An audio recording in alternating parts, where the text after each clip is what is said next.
5 times నమాజ్ చేస్తుండే, ప్రతిరోజు Quran చదువుతుండే. 6 months లోపల ఆమె అరబీ నేర్చుకొని ఖురాన్ షరీఫ్ మొత్తం చదివేసింది. ఒక తుర్కోడికి ఒక బైబిల్ చూస్తే ఎంత కోపం వస్తుందో, ఆ కోపం నాకు టాప్ టు బాటమ్ కోపంతో రగిలిపోతున్నా నేను. మా మస్జిద్లలో అయితే డైరెక్ట్గా ఇస్లాం కా బోల్ బాలాహో, కాఫిర్ కా ముహ్ కాలాహో అంటారు. ఎక్కడైనా పెద్ద పెద్ద మహాసభలు జరుగుతున్నాయి అంటే ఎవరైనా నెక్స్ట్ లైట్తో నేను ఫ్రెండ్షిప్ చేసుకొని వాళ్ళతో బాంబులు అడుక్కొని బాంబులు వేసేయాలి, అంత కోపం ఉంటుండే నాకు. కట్టెలు, కర్రెలు, కత్తిలు ఏదైతే వచ్చినాయో అవన్నీ తీసుకుని నన్ను తరమడం మొదలు పెడితే నేను అక్కడ నుంచి ఉరకడం మొదలు పెట్టాను. చివరికి లాస్ట్కి నా భార్య, నా కొడుకు కూడా నన్ను వదిలేసి వెళ్ళిపోయారు. మీరు నమ్మరు బ్రదర్, నా బాడీ మీద, దేహం మీద ఉన్న ప్రతి ఒక్క బట్ట చినిగిపోయేంత కొట్టారు. నా వీపి మీద ఇంత పెద్ద గడ్డ అయిపోయిండే. నా కాళ్ళు, చేతులు రెండు కూడా డైరెక్ట్గా ఫ్రాక్చర్ అయిపోయి మొహం నుంచి నాలుక లోపల నుంచి కొంచెం సగం కట్ అయిపోయిండే. ఆ నాలుక నుంచి బ్లీడింగ్ స్టార్ట్ అయిపోయి, ముక్కు నుంచి బ్లీడింగ్ స్టార్ట్ అయిపోయి ఎంత కొట్టారంటే లేచి నేను నిలబడి మరలా నేను 4000 మంది మధ్యలో కూడా అంత పిన్ డ్రాప్ సైలెన్స్ జరిగింది. So I was in a shock. మహబూబ్ నగర్లో టాప్ బిజినెస్ ఫ్యామిలీస్లో మేము ఒకరం. అక్కడ ఉన్న కొన్ని ముస్లిం సమూహంలో, ముస్లిం మస్జిద్ గ్రూప్స్లో ఏం జరుగుతుందంటే నా వీడియో వైరల్ చేసేసి నా మీద బహుమతులు కూడా పెట్టారు. కాళ్ళు చేతులు ఇరగొట్టేసి, నాలుక కత్తిరించేసి, నా కళ్ళు పీకేస్తే వాళ్ళకి 20 లక్షలు, 10 లక్షలు బహుమతి, చంపేస్తే ఇంత బహుమతి, అంత బహుమతి అని. Praise the lord. దేవుని నామానికి మహిమ కలుగునుగాక. ఈ బ్రదర్ వ్యక్తిగతంగా నాతో సాక్ష్యం పంచుకుంటున్నప్పుడు నాకు సాధారణంగా ఏడుపు రాదు, కానీ ఈ సాక్ష్యం వింటున్నంతసేపు నాకే ఆశ్చర్యం కలిగింది, ఏడుపు వచ్చింది. ఎన్నో కోట్లకి ఆస్తిపరుడు, లగ్జరీ కారులో తిరిగిన వ్యక్తి, క్రీస్తు అంటే బహు వ్యతిరేకి. అటువంటి వ్యక్తి ఇప్పుడు క్రీస్తుని ఎలా ఎరిగారో తెలుసుకుంటే అందరికీ ఆశ్చర్యమే. ఇప్పుడు సమస్తం విడిచిపెట్టి, సమస్తం కోల్పోయి దేవుని యొక్క పరిచర్య చేస్తున్నారు. ఇప్పుడు తినడానికి కూడా ఆహారం లేని పరిస్థితి. ఇటువంటి యథార్థమైన సేవకులను మీరు గుర్తించండి, ఇటువంటి సేవకులకు మీరు సహకరించండి. తప్పకుండా మొదటి నుంచి చివరి వరకు ఈ సాక్ష్యం చూడండి. ఈ సాక్ష్యం కొంచెం లెంత్ ఎక్కువ ఉంటుంది, అయినా కానీ అప్పుడే ఈ సాక్ష్యం అయిపోయిందా అని మీకు అనిపిస్తుంది. Praise the lord brother, praise the lord everyone. చూస్తున్న ప్రతి ఒక్కరికి, ముఖ్యంగా మొట్టమొదటిగా దేవాది దేవుడు, రాజుల రాజు, ప్రభుల ప్రభుకి వేలాది కోట్లాది వందనాలు, స్తుతులు, స్తోత్రాలు చెల్లిస్తున్నాను. ఎందుకంటే ఈ ప్లాట్ఫామ్కి తీసుకొని వచ్చి మీతో నాకు కల్పించి ఈ భాగ్యాన్ని ఇచ్చిన విధానాన్ని బట్టి ఆయనకు వేలాది కోట్లాది వందనాలు, స్తుతులు, స్తోత్రాలు చెల్లిస్తున్నాను. నా పేరు పాస్టర్ రయీస్ పాల్ అహ్మద్ హుసేన్. గతంలో నా పేరు అహ్మద్ హుసేన్ ఉండేది.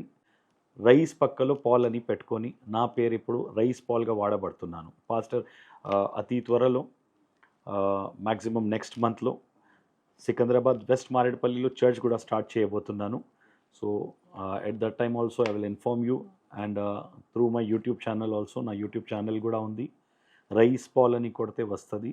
రైస్ అంటే చాలామంది కన్ఫ్యూజ్ అవుతారు, ఆర్ఐసి అని కొడతారు, కానీ రైస్ కాదు, రయీస్ పాల్, RAYEES రయీస్ పాల్ అని కొడితే నా ఛానల్ కూడా ఉంటుంది. నేను దేవునిలో ఎలా వచ్చాను, దేవునిలో ఎలా ఎదిగాను, దేవుణ్ణి ఎలా తెలుసుకున్నానంటే దాని గురించి ఒక చిన్న ఇంట్రొడక్షన్. నా భార్య, నా కొడుకు గురించి కూడా నేను ఇచ్చుకోవాలి. నా భార్య పేరు వచ్చేసి వన్యా లిజీ, నా కొడుకు పేరు వచ్చేసి షాన్ ఇనాక్. నా భార్య పుట్టక నుంచి ఒక క్రైస్తవురాలే. ఇంకో ముఖ్య గమనిక, కొన్నిసార్లు అంటే నేను ఒక ముస్లిం బ్యాక్గ్రౌండ్ నుంచి వచ్చాను కాబట్టి నా తెలుగు మాట్లాడేటప్పుడు నా స్లాంగ్ కొంచెం తడబడుతుంటుంది, నా నాలుక కొంచెం తడబడుతుంటుంది. మీరు కూడా అడ్జస్ట్ చేసుకోండి, చూసిన వాళ్ళు కూడా అడ్జస్ట్ చేసుకోండి, తట్టుకోనని చెప్తున్నాను. మీరందరూ తట్టుకుంటారని నేను నమ్ముతున్నాను. సో నేను నా సాక్ష్యాన్ని కొనసాగిస్తున్నాను. నా భార్య వచ్చేసి పుట్టక నుంచి ఆమె ఒక క్రైస్తవురాలే. ఇప్పుడు మీకు ఒక ఆలోచన వచ్చి ఉంటుంది, ఓహో ఈ బ్రదర్ భార్య వచ్చేసి ఒక క్రైస్తవురాలు, వీళ్ళది లవ్ మ్యారేజ్ కనుక ఈయన క్రీస్తుని వాళ్ళ భార్య ద్వారా అంగీకరించి లవ్ మ్యారేజ్ చేసుకున్నందుకు క్రీస్తుని అంగీకరిస్తున్నాడేమో అని. అలాంటిది ఏమీ లేదు. మొట్టమొదటిగా నా భార్యకి పెళ్ళి కాకముందు నేను చాలా ప్రామిసెస్ చేశాను. ఏంటంటే, నువ్వు ఒక క్రైస్తవురాలుగా ఉండిపోవచ్చు, నేనైతే ఒక ముస్లిం లాగానే ఉంటాను. కానీ ఎప్పుడైతే నా భార్య నా ఇంట్లో పెళ్ళి అయిన తర్వాత నా ఇంట్లో అడుగు పెట్టిన తర్వాత ఫస్ట్ నా భార్యకి బెడ్రూమ్లో పంపించారు. దాని తర్వాత నేను బెడ్రూమ్కి వెళ్ళాను. బెడ్రూమ్లో పోయి చూస్తే నా భార్య మోకరించి ప్రార్థిస్తుండగా ఒక తురుకోడికి, అంటే ఒక ముస్లిం సహోదరుడికి ఏదైతే కోపం క్రైస్తవుల మీద ఉంటుందో అదే కోపం నాకు ఆమెకు చూసి నేను తట్టుకోలేని పరిస్థితిలో ఉన్నాను. నా భార్య అది ఇన్స్టెంట్గా ఇట్లా జుట్టు పట్టుకొని లేపి ఒకటన్నా సొన, అంటే నా భార్యకి ప్రేమతో సోనా అని పిలుస్తాను. నేనన్నా సోనా ఆజ్ కర్లియే ఈరోజు చేసుకునో ఇంకోసారి నీకు ప్రార్థన చేయడానికి అవకాశం ఉండదు. నాతో ఉండాలని అనుకుంటే నువ్వు ఒక ముస్లిం లేడీగానే ఉంటేనే నేను నీకు స్వీకరిస్తాను అంటే ఆమె జస్ట్ ఒకటే మాట అడిగింది, సోను. అంటే ఆమె కూడా ప్రేమతో నాకు సోను అని పిలుస్తుంది. అయితే ఆమె అనింది, సోను నువ్వైతే గతంలో నాకు అన్నావు కదా నేను ప్రేయర్ చేసుకోవచ్చు, అది నేను ప్రేమ గుడ్డి మాయంలో చెప్పేశానేమో, కానీ నాతో ఉండాలంటే నువ్వు ఒక ముస్లిం లేడీ లాగానే ఉంటేనే నేను నీకు స్వీకరిస్తానని. ఆమె ఏం చెప్పలేని పరిస్థితిలో ఆమె ఇస్లాంని స్వీకరించి ఒక ఇస్లామిక్ లేడీ ఎలా అయితే ఉంటుందో 5 times నమాజ్ చేస్తుండే, ప్రతిరోజు ఖురాన్ చదువుతుండే. 6 months లోపల ఆమె అరబీ నేర్చుకొని ఖురాన్ షరీఫ్ మొత్తం చదివేసింది. మనం బైబిల్ కూడా ఈజీగా 6 monthsలో ఎవరు చదవము మన క్రైస్తవులు. ఆమె మొత్తానికి అరబీ లాంగ్వేజ్ నేర్చుకొని 6 monthsలో ఖురాన్ షరీఫ్ కంప్లీట్ చేసింది. సో అట్లా మా జర్నీ స్టార్ట్ అయింది. ఇదంతా కూడా మీకు భయపడి చేస్తున్నారు. నాకు భయపడి, ఏమంటే ఎక్కడైనా వదిలేస్తానేమో లేదా విడాకులు ఇచ్చేస్తానేమో అని ఆ భయంతో షీ డిడ్ ఇట్. సో ఆ సమయంలో అంటే మేము నాది ప్రాపర్ వచ్చేసి మహబూబ్ నగర్ తెలంగాణ. మహబూబ్ నగర్లో టాప్ బిజినెస్ ఫ్యామిలీస్లో మేము ఒకరం. అయితే మాకు బట్టల షోరూమ్స్ ఉన్నాయి చాలా పెద్ద పెద్దవి. అయితే మీ డిస్ట్రిక్ట్స్లో చందన బ్రదర్స్ ఇలాంటి షోరూమ్స్ ఉంటాయి కదా, అలాంటి షోరూమ్స్ మాకు కూడా ఉండే. అయితే మేము ఎప్పుడైతే రాత్రి షాప్ బంద్ చేసుకొని వచ్చినప్పుడు మాకు ఒక ఫ్యామిలీకి ఒక అలవాటు ఏమంటే అందరు కలిసి భోజనం చేస్తుండే. అప్పట్లో మాది జాయింట్ ఫ్యామిలీ. అయితే మేము షాప్ బంద్ చేసుకొని వచ్చేసరికి అందరు లేడీస్ ఇంట్లో ఉన్న ప్రతి ఒక్కరు మా కోసం వెయిట్ చేస్తారు, వాళ్ళ హస్బెండ్స్ కోసం, వాళ్ళ బ్రదర్స్ కోసం. అందరు వెయిట్ చేస్తుండగా మేము పోయిన తర్వాత అందరు కలిసి భోజనం చేస్తాము. భోజనం చేసేటప్పుడు మాకు ఒక అలవాటు ఏమిటంటే మా ఇంట్లో పెద్ద స్క్రీన్ ఉంటుంది, అంటే ఒక పెద్ద అది ఉంటుంది, టీవీ ఉంటుంది. ఆ టీవీ ముందర అందరు కూర్చొని తినే అలవాటు. ఆ తినేటప్పుడు నా భార్యకి నేను గమనిస్తుండే, నా భార్య ఆహారం మీద ఇట్లా చేతి పెట్టి టీవీ వైపు చూస్తుండగా నటిస్తుండే, కానీ లోపల ప్రార్థన చేసుకుంటుండే. నాకు ఎందుకో డౌట్ వస్తుండే చాలాసార్లు ఆమె మీద. అయితే ఒకసారి డౌట్ వచ్చేసి ఆమెకు పలికాను, సోనా అని పిలిచాను, పలకలేదు. రెండోసారి పిలిచాను, పలకలేదు. మూడోసారి పిలిచాను, పలకలేదు. నాలుగోసారి పొడల్లని ఒకటి కొట్టాను. కొట్టేసి 4 బార్ తుమారకు బులాయా సునేమే నియారా అంటే 4 సార్లు నీకు పిలిచాను అర్థం అవ్వట్లేదు అంటే, అయ్యో కాదండి అది చాలా ఇంట్రెస్టింగ్గా ఉంది ప్రోగ్రామ్ ఏదైతే వస్తుందో. సరేలే ఏం చెప్పిండ్రు ప్రోగ్రాంలో ఇప్పుడు చెప్పండి. ఊకే విసికించొద్దండి, మీరు చాలా ఇంట్రెస్టింగ్గా ఉంది మీరే చూసుకోండి అని. అంటే ఆమె ఏమంటే జస్ట్ ఆహారం మీద చేతి పెట్టి ప్రభు దగ్గర మొరపెట్టి ప్రార్థన చేసుకొని ఆహారాన్ని భుజిస్తుండే. ఇది ఎప్పుడు తెలిసిందంటే నేను రక్షింపబడిన తర్వాత ఎప్పుడైతే ఆమె టెస్టిమనీ విన్నానో అవన్నీ టెస్టిమనీ బయటపడ్డాయి. అంటే she was not a Muslim lady at all. అంటే ఆమె 2004 మార్చ్ నెలలో మా మ్యారేజ్ జరిగింది. కానీ ఎప్పుడైతే మా ఇంట్లో అడుగుపెట్టిన తర్వాత ఆమెకు ముస్లిం లేడీగా అనుకున్నాను. కానీ అట్లా దగ్గర చాలాసార్లు నేను నా భార్య మీద డౌట్ అంటే నాట్ వేరే రీతిగా, అంటే ఆమె ఒక క్రైస్తవురాలే అనుకుంటున్నాను, అంటే నాకు తెలియకుండా దొంగగా ఏమైనా ప్రార్థన చేసుకుంటుందా, ఆమె దేవుని దగ్గర మొరపెడుతుందా, లేదా బైబిల్ చదువుకుంటుందా, అలాంటి డౌట్స్ చాలా ఉంటుండే. అయితే నేను నా భార్యకి ఎన్నోసార్లు అవమానించి దూషించి మాట్లాడడం కూడా జరిగింది. చాలాసార్లు ఆమెకు టార్చర్ కూడా చేశాను. నీకు ఎందుకు పెళ్లి చేసుకున్నాను, నీకు చేసుకునే బదులు ఒక ముస్లిం లేడీని చేసుకుంటే నాకు అన్ని డౌట్స్ లేకుంటుండేమో అని. కానీ ఇట్లా కొనసాగుతూ మార్చ్ 2004లో మా పెళ్ళి జరిగింది. నవంబర్ మంత్ 2019 దాకా 15.5 years మా మ్యారేజ్కి కంప్లీట్ అయినాయి. 15.5 years మ్యారేజ్ లైఫ్లో ఎప్పుడు కూడా నా భార్యకి ఒక ముస్లిం లాగానే చూశాను. 2019లో నవంబర్ మంత్లో ఒక సంఘటన మా ఇంట్లో ఏం జరిగిందంటే, నా లైఫ్లో నా వైఫ్ది ఎప్పుడు కూడా వార్డ్రోబ్ అంటే బీరువా ఎప్పుడు ఓపెన్ చేయను. ఆ రోజు సడన్గా ఏం జరిగిందంటే నా భార్య వార్డ్రోబ్కి తాళాలు ఆమె మర్చిపోయింది, లేదా అన్ఎక్స్పెక్టెడ్గా అక్కడ ఉండిపోయింది, తెలియదు. అయితే నేను హాఫ్ షర్ట్ వేసుకున్న, స్నానం చేసుకుని జస్ట్ అట్లా మూవ్ ఆన్ వెళ్తుండగా నా షర్ట్కి తగిలి వార్డ్రోబ్ ఓపెన్ అయింది. ఎప్పుడు కూడా నేను ఓపెన్ చేసి చూడలేదు కదా అని జస్ట్ అట్లా మూయనికి పోతే పవిత్రమైన గ్రంథం అంటే బైబిల్ గ్రంథం నాకు కనబడింది బీరువాలో. సడన్గా అది కనబడేసరికి ఒక తురుకోడికి ఒక బైబిల్ చూస్తే ఎంత కోపం వస్తుందో, ఆ కోపం నాకు టాప్ టు బాటమ్ కోపంతో రగిలిపోతున్నా. నేను గట్టిగా నా భార్యని పిలిచాను, ఏ సోనా అని పిలిచాను. ఆమె భయపడి ఎప్పుడు ఇలా మాట్లాడలేదు, ఎందుకు ఇంత గట్టిగా పిలుస్తున్నాడు, ఏమైందండి అని ఉరుకుతుండగా డైరెక్ట్గా బెడ్రూమ్లో వచ్చింది. ఏమైందండి అంటే, తుమారే వార్డ్రోబ్ మే బైబిల్కి, అంటే నీ వార్డ్రోబ్లో బైబిల్ ఎందుకు ఉంది అన్నాను. అయ్యో కాదండి, మా అక్క చనిపోయింది కదా, ఆమెకు చివరి గుర్తింపుగా పెట్టుకున్నానంటే, గుర్తింపుగా కావాలంటే ఇంత పెద్ద వాల్ ఖాళీ ఉంది కదా హాల్లో, ఆ హాల్లో పెద్ద కావాలంటే ₹1,00,000 ఖర్చు చేసి పెయింటింగ్ వేపిస్తా, కానీ బైబిల్ నా ఇంట్లో ఉండడానికి వీలు లేదు అన్నాను. సరే అనింది. ఆ రోజు ఏం జరిగిందంటే ఇంకో సంఘటన, మా అత్తమ్మ గారు మా వదినమ్మ గారు కూడా మా ఇంట్లోనే పడి ఉన్నారు. అయితే అంటే ఏదో ఒకేషన్ వల్ల వచ్చారు, మా దగ్గరనే ఉన్నారు. అయితే గట్టిగా మా అత్తమ్మని పిలిచాను, అత్తమ్మ అని పిలిచాను. అత్తమ్మ అని పిలిస్తే ఆమె కూడా వచ్చింది. చెప్పండి రైజ్ అని. ఏం లేదు, ఇక్కడ నుంచి బైబిల్ తీసుకొని ఇన్స్టెంట్గా ఒక్క నిమిషం కూడా ఉండకుండా మీరు బయలుదేరండి అన్నాను. సరే అన్నారు. ఆమెకు అర్థమైంది ఏమంటే రైస్ కోపంగా ఉన్నాడని, ఏం మాట్లాడకుండా సరే అన్నారు. నేను కోపంగా ఏం చేసిన అంటే బ్రేక్ఫాస్ట్ చేయకుండానే ఇంటి నుంచి వెళ్ళిపోయాను. హైదరాబాద్ మొత్తం నా కార్లో దగ్గర దగ్గర రాత్రి మార్నింగ్ 10:30కి నేను బయలుదేరాను. రాత్రి 1:30 దాకా హైదరాబాద్ మొత్తం తిరుగుతూనే ఉన్నాను ఆమె మీద కోపంతో. లాస్ట్కి కొంచెం కోపం చల్లారినాక ఇంటికి చేరాను. చేరిన ఎంబడిని బెల్ కొట్టిన ఎంబడిని నా భార్య డోర్ ఓపెన్ చేసింది. ఓపెన్ చేస్తే మా అత్తమ్మ మా వదినమ్మ కూడా అక్కడనే పడి ఉన్నారు. అంటే వాళ్ళు భయపడిపోలేదు. ఎందుకంటే వాళ్ళకి ఏమనిపించిందంటే ఒక్కవేళ, ఎందుకంటే గతంలో ఒకసారి నా భార్యకి మా అత్తమ్మ ముందరనే కొట్టిండే, అది కూడా మామూలు దెబ్బలు కాదు, మంచి దెబ్బలు కొట్టాను. అంటే 15 ఇయర్స్ బ్యాక్, పెళ్ళైన కొత్తలో అది. అయితే ఆ భయంకి ఆమె వెళ్ళలేదు.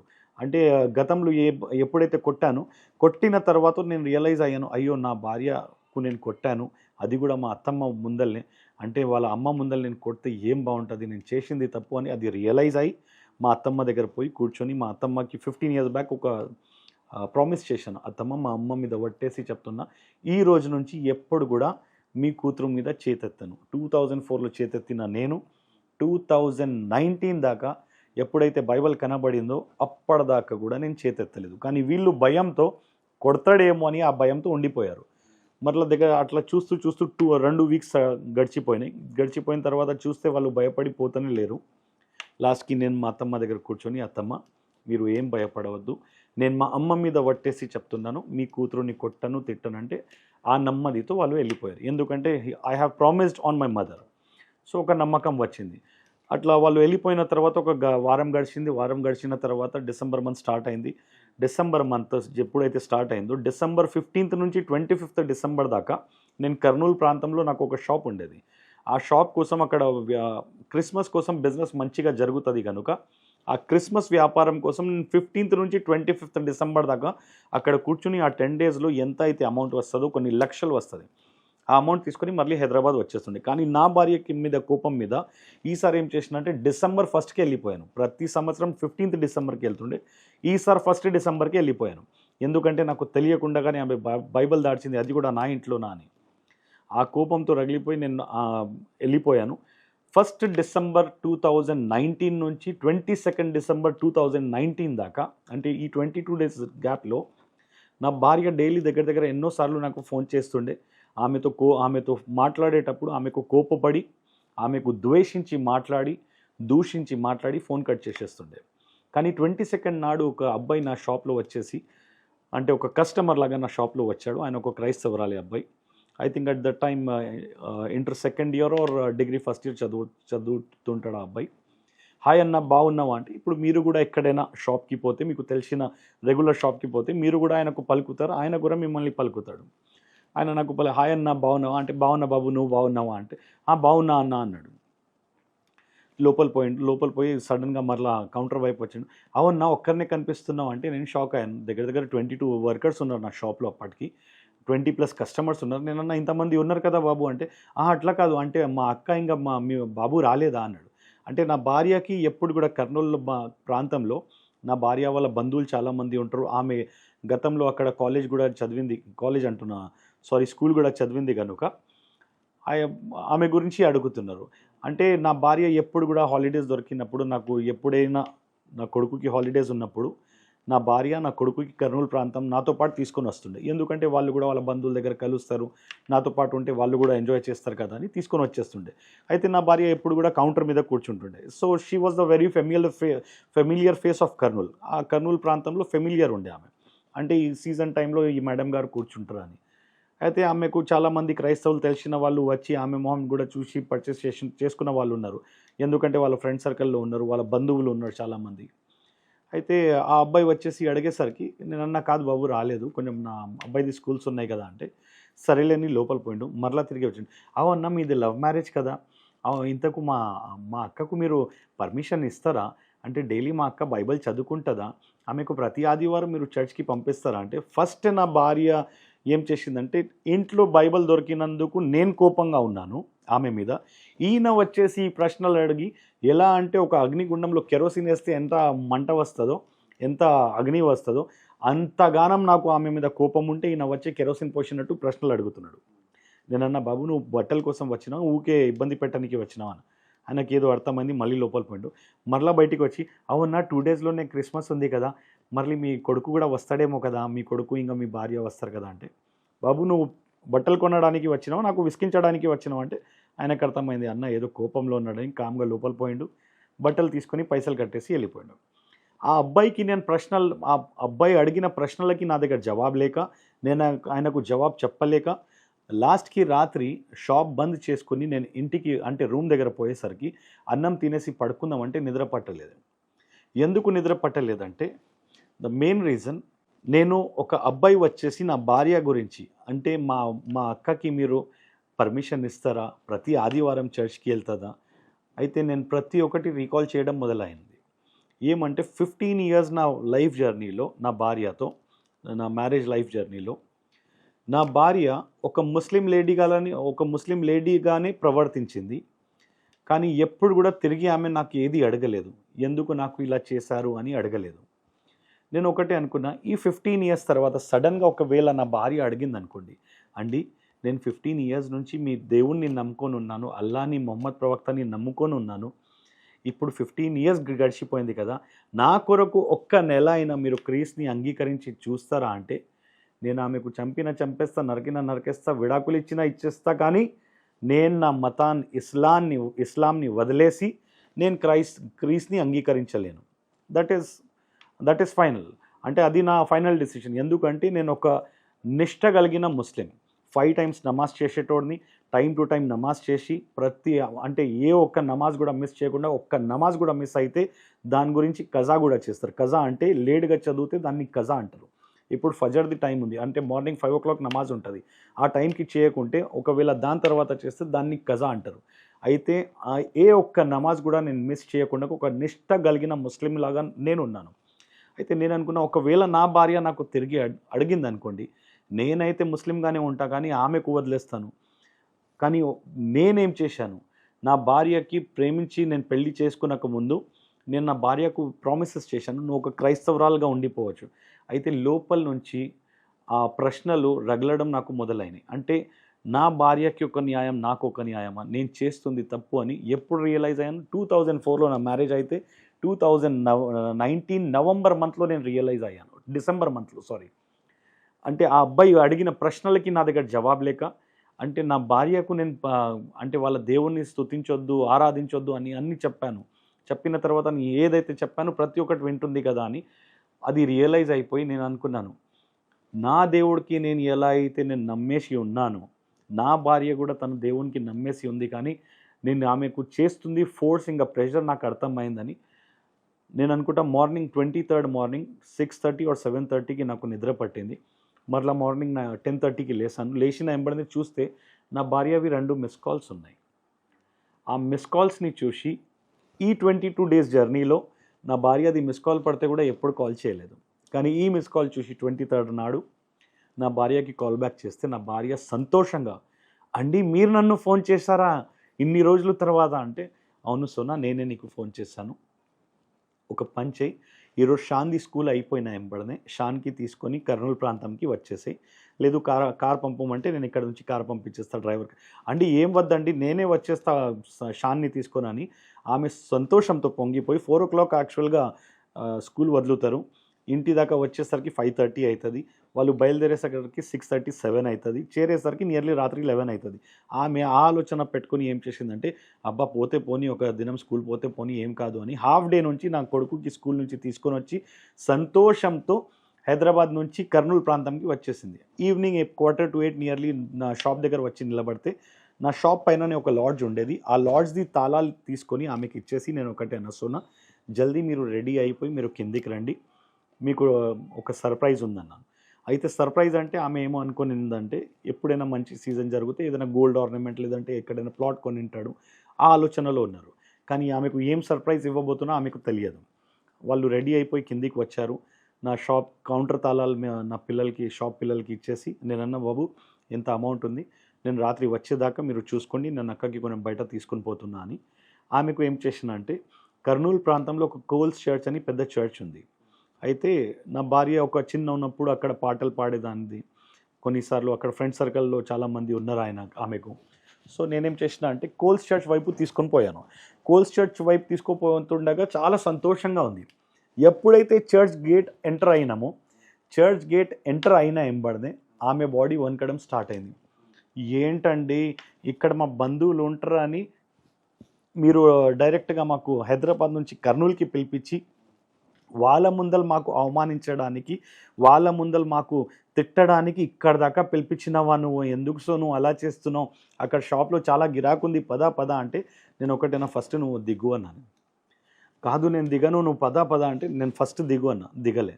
రెండోసారి అడిగిన, దిగలే. లాస్ట్‌కి నేనే ఏం చేసిన, నా సీట్ నుంచి దిగేసి అవతలది డోర్ ఓపెన్ చేసి, దిగుతావా లేదా అంటే ఆమెకు అర్థమైంది. ఒక్కవేళ ఇప్పుడు దిగకుంటే కొట్టేస్తాడని ఆ ఆలోచనతో దిగేసి, ఆమె చేతి పట్టుకొని, మనకు డోర్ ఎలా అయితే ఉందో అలా ఒక చిన్న డోర్స్ ఉంటాయి ఎంట్రన్స్‌లో, ఆ డోర్ లోపల తీసుకుపోతుంటే నా భార్య నా చేతి పట్టుకొని లాగి, అండి ప్లీజ్ అండి, ఎందుకు ఇక్కడ నా బంధువులు ఉంటారు, అందరి ముందర తమాషా చేయడానికి ఇక్కడ దాకా నువ్వు నన్ను రప్పించినావా? ఎందుకు సోను, నేను నిజంగా అది బైబిల్ నాది కాదు, మా అక్కది గుర్తింపు, అది ఇది అని చెప్తుంటే, నేను ఆమె 2 చేతులు పట్టుకొని ఒకటే అన్నా, సోనా నేను ఈ రోజు నుంచి నీకు స్వాతంత్రం అనేది ఇస్తున్నా, ఈ రోజు నుంచి నీకు ఫ్రీడమ్ అనేది ఇస్తున్నా, ఈ రోజు నుంచి నువ్వు క్రైస్తవురాల్లాగా ఉండిపోవచ్చు, నువ్వు ప్రతిరోజు నువ్వు బైబిల్ చదువుకో, ప్రతిరోజు నువ్వు ప్రార్థన చేసుకో, ప్రతి ఆదివారం నేనే కావాలంటే నీకు చర్చ్ దగ్గర వదులుతా అంటే, మీరు నమ్ముతారా లేరా నేను ఇలా చెప్పానంటే? నేనైతే నమ్మనండి. ఆమెకు నేను చెప్తుంటే కూడా నమ్మతలేదు. చెప్తుంటే నమ్మక, కాదండి నేను ఒక నిజమైన ముస్లిం లేడీనే అండి అంటే, ఆమె భయపడింది లోపల నుంచి. ఒక్కవేళ అవునా సోను అని గట్టిగా నేను ఏడ్చుకుంటూ కౌగలిస్తే, మళ్ళీ పడాలని కొట్టేస్తాడు, టెస్ట్ పెడుతున్నాడేమో ఈ మూర్ఖుడు అని ఆ ఆలోచనతో డైరెక్ట్గా, కాదండి నాకు అలాంటిది ఏం లేదండి అంటే, నేను అన్న, సోనా మా అమ్మ మీద వట్టేసి చెప్తున్నాను, ఈ రోజు నుంచి నీకు స్వాతంత్రం అనేది ఇస్తున్నాను, ఈ రోజు నుంచి ఫ్రీడమ్ అనేది ఇస్తున్నాను, ఈ రోజు నుంచి నువ్వు డైలీని దేవుణ్ణి ఆరాధించు, డైలీని దేవుని దగ్గర మొరపెట్టు, డైలీని దేవుని దగ్గర ప్రార్థన చేసుకో, ప్రతి ఆదివారం నేనే చర్చ్కి తీసుకొని పోతా అంటే, ఎప్పుడైతే నా అమ్మ మీద వట్టేసి చెప్పానో, ఆమెకు తెలుసు మా అమ్మ మీద వట్టేస్తే ఖచ్చితంగా నేను నా మాట మీద నిలబడతాను. ఆ మాట పట్టుకొని ఆమె కన్నీరు కాచుకుంటూ సంతోషంగా పొంగిపోయి గట్టిగా నాకు కౌగలించుకొని, డైరెక్ట్గా నా వెనక నా కొడుకు నిలబడి ఉన్నాడు.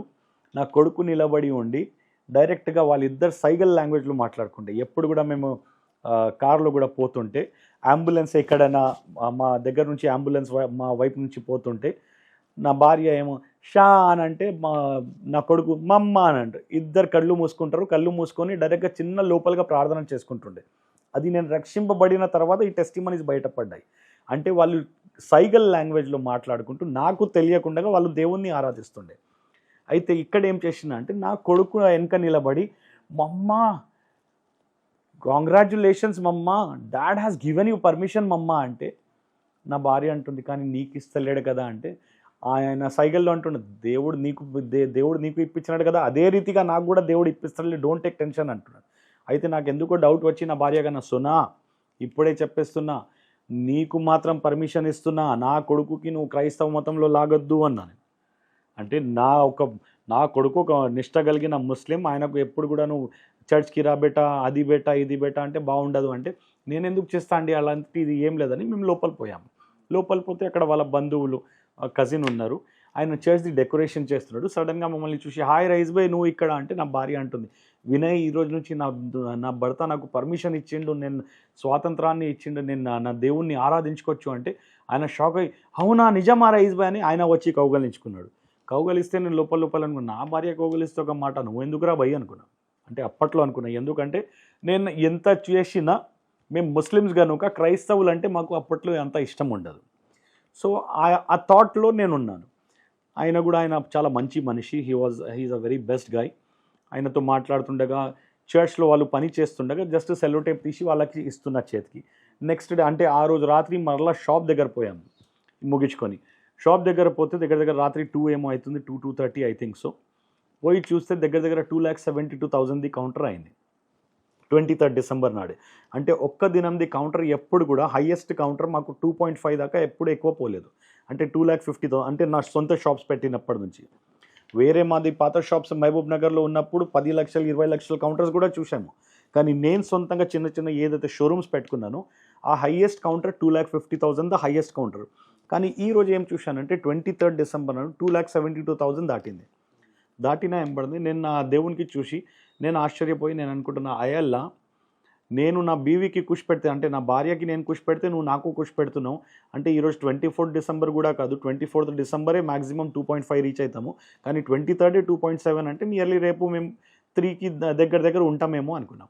నెక్స్ట్ డే ఏం చేసినా అంటే 24th డిసెంబర్ నాడు నా భార్యకు అన్నాను, సోనా నీకు ఇక్కడ క్లాస్మేట్స్ చాలామంది ఉన్నారు కదా, నీ బంధువులు కూడా ఉన్నారు కదా, పొద్దున్న 10:30కి మనం రెడీ అయిపోయి అందరి దగ్గర నీకు తీసుకొని పోతాం, అందరితో కలువు నువ్వు ఈరోజు అన్నా. అందరి దగ్గర పోయి అందరితో కలుస్తూ అందరికీ ఏం చెప్తుందంటే నా భర్త నిన్న చర్చ్లో పని చేసిన, జస్ట్ సెల్లోటేప్ తీసి ఇచ్చిన అంతే, దాని తప్ప ఏం పెద్ద పని చేయలేదు. సంతోషంతో పొంగిపోయి నా భర్త చర్చ్లో పని చేసిండు అని సంతోషంగా అందరితో చెప్తుంది. రాత్రి మరలా 1:30 2 అయిపోయింది. 2 o'clockకి మేము షాప్ దగ్గరికి పోతే కాసేపు కూర్చొని లెక్కలు చేస్తే 4,70,000 to 4,73,000 ఏమో జరిగిపోయింది counter. That was the highest counter of my life. అంటే ఒక్క దినంలో 4,73,000 జరిగింది. 24th అది జరిగినప్పుడు అది చూసుకొని డైరెక్ట్గా నెక్స్ట్ డే క్రిస్మస్ ఉంది. క్రిస్మస్ ఉన్నప్పుడు డైరెక్ట్గా మార్నింగ్ నేను నా భార్య కన్నా, సోనా నువ్వు జల్దీ రెడీ అయిపోతే నీకు చర్చ్ దగ్గర వదిలేసి నేను ఇక్కడ షాప్లో వచ్చేస్తాను, ఎందుకంటే మధ్యాహ్నం 1 o'clock దాకా 1,00,000 రూపాయలైనా కౌంటర్ అవుతుంది, మ్యాక్సిమం 60-70 లేదంటే 1,00,000 రూపాయలు అవ్వచ్చు, నీకు వదిలేసి వచ్చేస్తా సరే అనింది. ఆమెకు వదలడానికి నేను చర్చ్ దగ్గర పోయినప్పుడు ఆమె దిగిన తర్వాత నా చేతి పట్టుకొని ఒకటి అడిగింది, అండి ఎన్ని సంవత్సరాలు నేను మీ కొరకు ఉన్నా కదా, ఒక్కసారి నాతో పాటు చర్చ్లో వచ్చి కూర్చుంటారు, 1 గంటనే అండి ప్లీజ్ అండి అంటే. నేను అనుకున్న 16 years నా కోసం అన్నీ చేసింది కదా, ఒక్కసారి ఇది అడుగుతుంది కదా, ఇక్కడ మాకు తెలిసిన వాళ్ళు కూడా ఎవరు లేరు కదా, కర్నూలులో నా బంధువులు అయితే ఎవరు లేరు కదా, సరేలే పోదామని పోయి కూర్చున్నాను.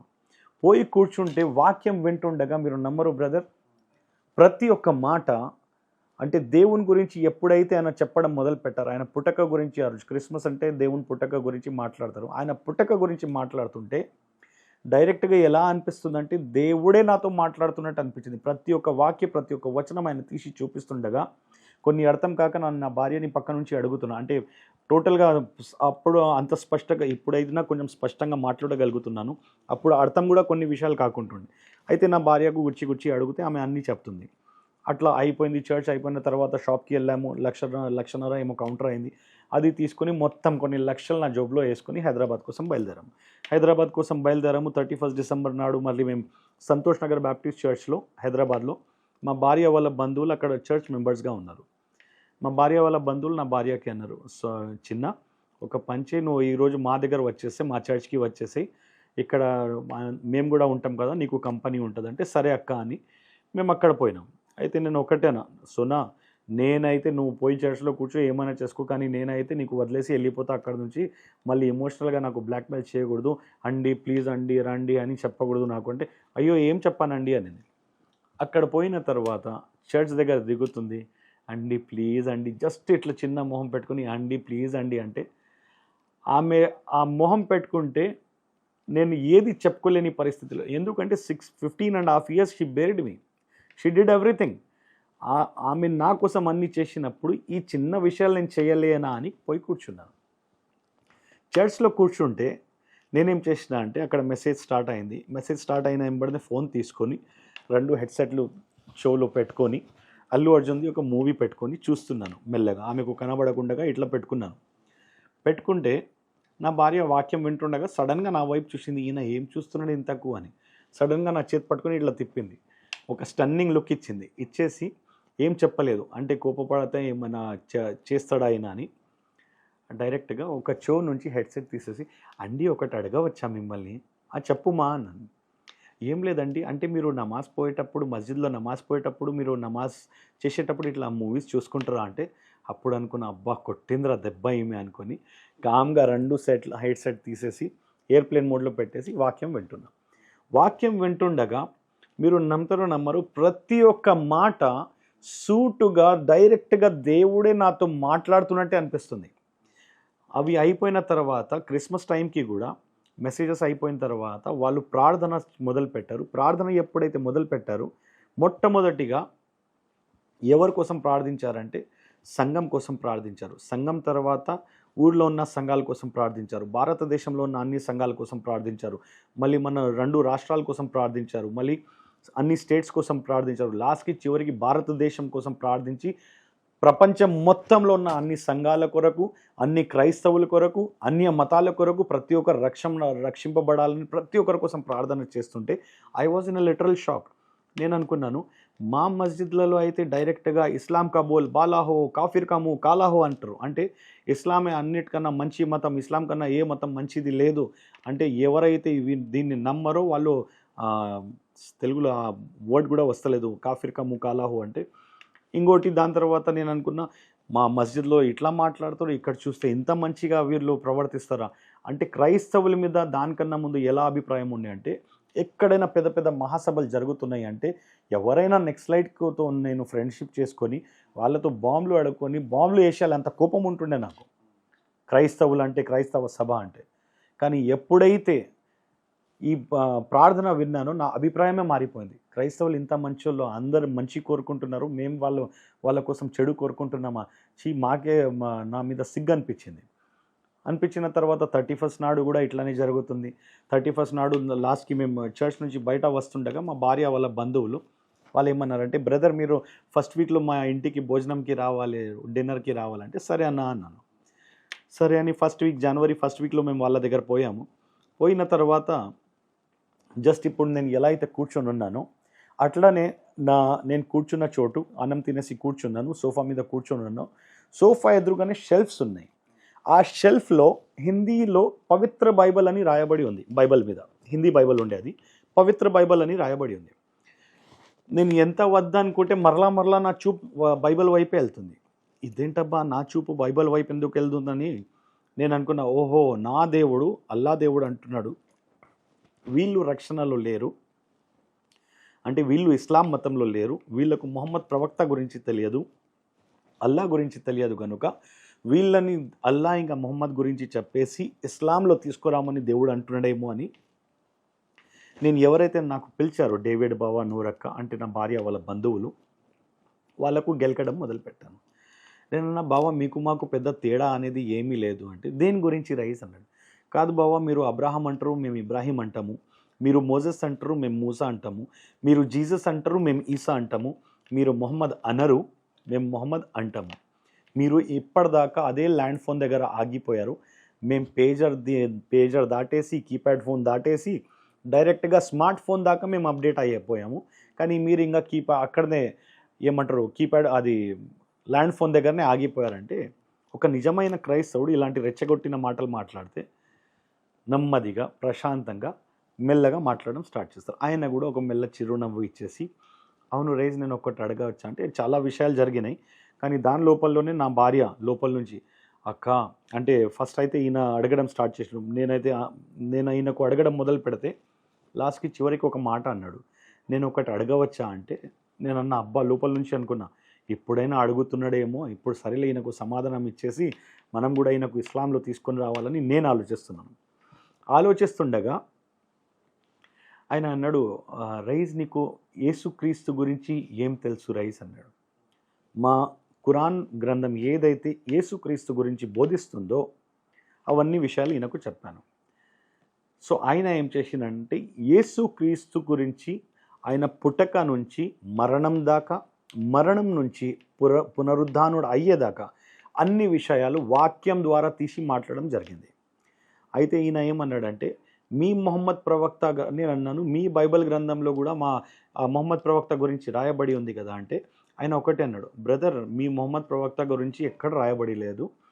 ఆయన ఏమన్నాడంటే I will send you a comforter when I will not be on this earth I will send you a comforter. So ఆ కంఫర్టర్ని మీ వాళ్ళు మ్యానిపులేట్ చేసి ఆ కంఫర్టర్ని వాళ్ళు మొహమ్మద్ అనుకుంటున్నారు. కానీ ఇక్కడ యేసు ప్రభు ఎప్పుడైతే మనం పాత నిబంధన చూస్తే యేసయ్య ప్రవక్త గారు 700 సంవత్సరాల క్రితమే ఒక మెస్సయ్య రాబోతున్నాడు, ఆయన మన కోసం బలి అవ్వడానికి కూడా సిద్ధం అవుతున్నాడు. అవన్నీ వచనాల ద్వారా ఆయన మాట్లాడడం జరిగింది.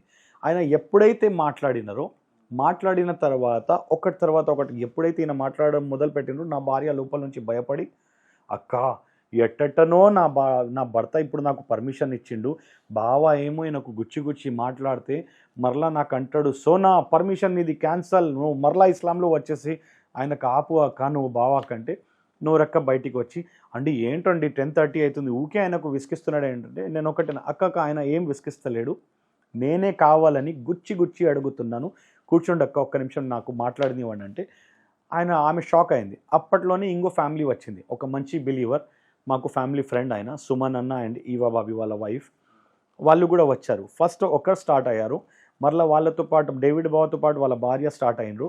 వాళ్ళకు కంపెనీ ఇవ్వడానికి ఇంకో సహోదరుడు వాళ్ళ అంటే సుమన్ అన్న వాళ్ళ వైఫ్ వచ్చారు. అవన్నీ వింటుండగానే అబ్బా నా భర్త యేసుక్రీస్తు గురించి వింటున్నాడా అని ఆమె షాక్ అయిపోయి ఆమె కూడా వచ్చి వాళ్ళ అక్క పక్కలో కూర్చొని గుచ్చి అక్క ఇదే సమయంలో దేవుని గురించి ఎంత చెప్తావో చెప్పేసాయి అక్క, ఎందుకంటే ఈయన వినే మూడ్లో ఉన్నప్పుడే మనం చెప్పాలి, లేదంటే అస్సలు ఎవరు మాట పట్టించుకోడు ఆయన అన్నాడు. అయితే అందరు ఫస్ట్ ఒకరయ్యారు, ఇద్దరయ్యారు, నలుగురయ్యారు, మళ్ళీ నా భార్యకి కలిపేసి అందరు ఐదుగురు కలిసేసి దేవుని గురించి సువార్త ప్రకటించడం మొదలుపెట్టారు. దేవుని గురించి సువార్త ప్రకటించడం మొదలు పెడితే లాస్ట్కి ఎప్పుడైతే ఆయన ఒకటే అన్నారు, బ్రదర్ మీరు మొహమ్మద్ ప్రవక్త గురించి అంటున్నారు కదా, నేను యేసు ప్రభు గురించి అంటున్నాను కదా, ఏదైతే యేసు ప్రభు మీరు అంటే మా ఖురాన్లో ఏం రాయబడి ఉందంటే యేసు ప్రభు కేవలం ఒక ప్రవక్త, ఆయన సిల్వ మీద మరణించలేదు, ఆయనకు అట్లానే పైకి తీసుకున్నాము, ఆయన వేషంలో ఇంకొకరికి తయారు చేసేసి సిల్వ మీద సేమ్ జీసస్ క్రైస్ట్ లాగా ఒక మ్యాన్ని తయారు చేసేసి అక్కడ అప్పగించేసాము అని మా ఖురాన్ బోధిస్తుంది.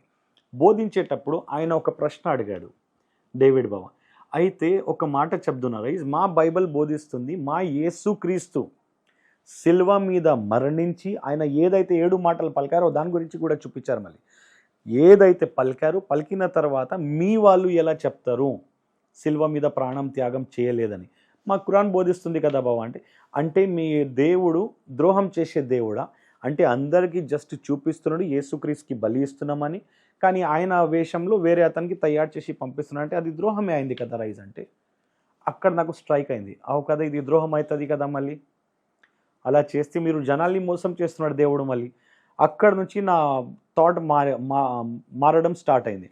నేను అనుకున్నా అవు కదా మా దేవుడు అల్లా దేవుడు ఎందుకు అలా ద్రోహం చేస్తున్నాడు అంటే ఆ షాక్లో నేను ఉండిపోయాను.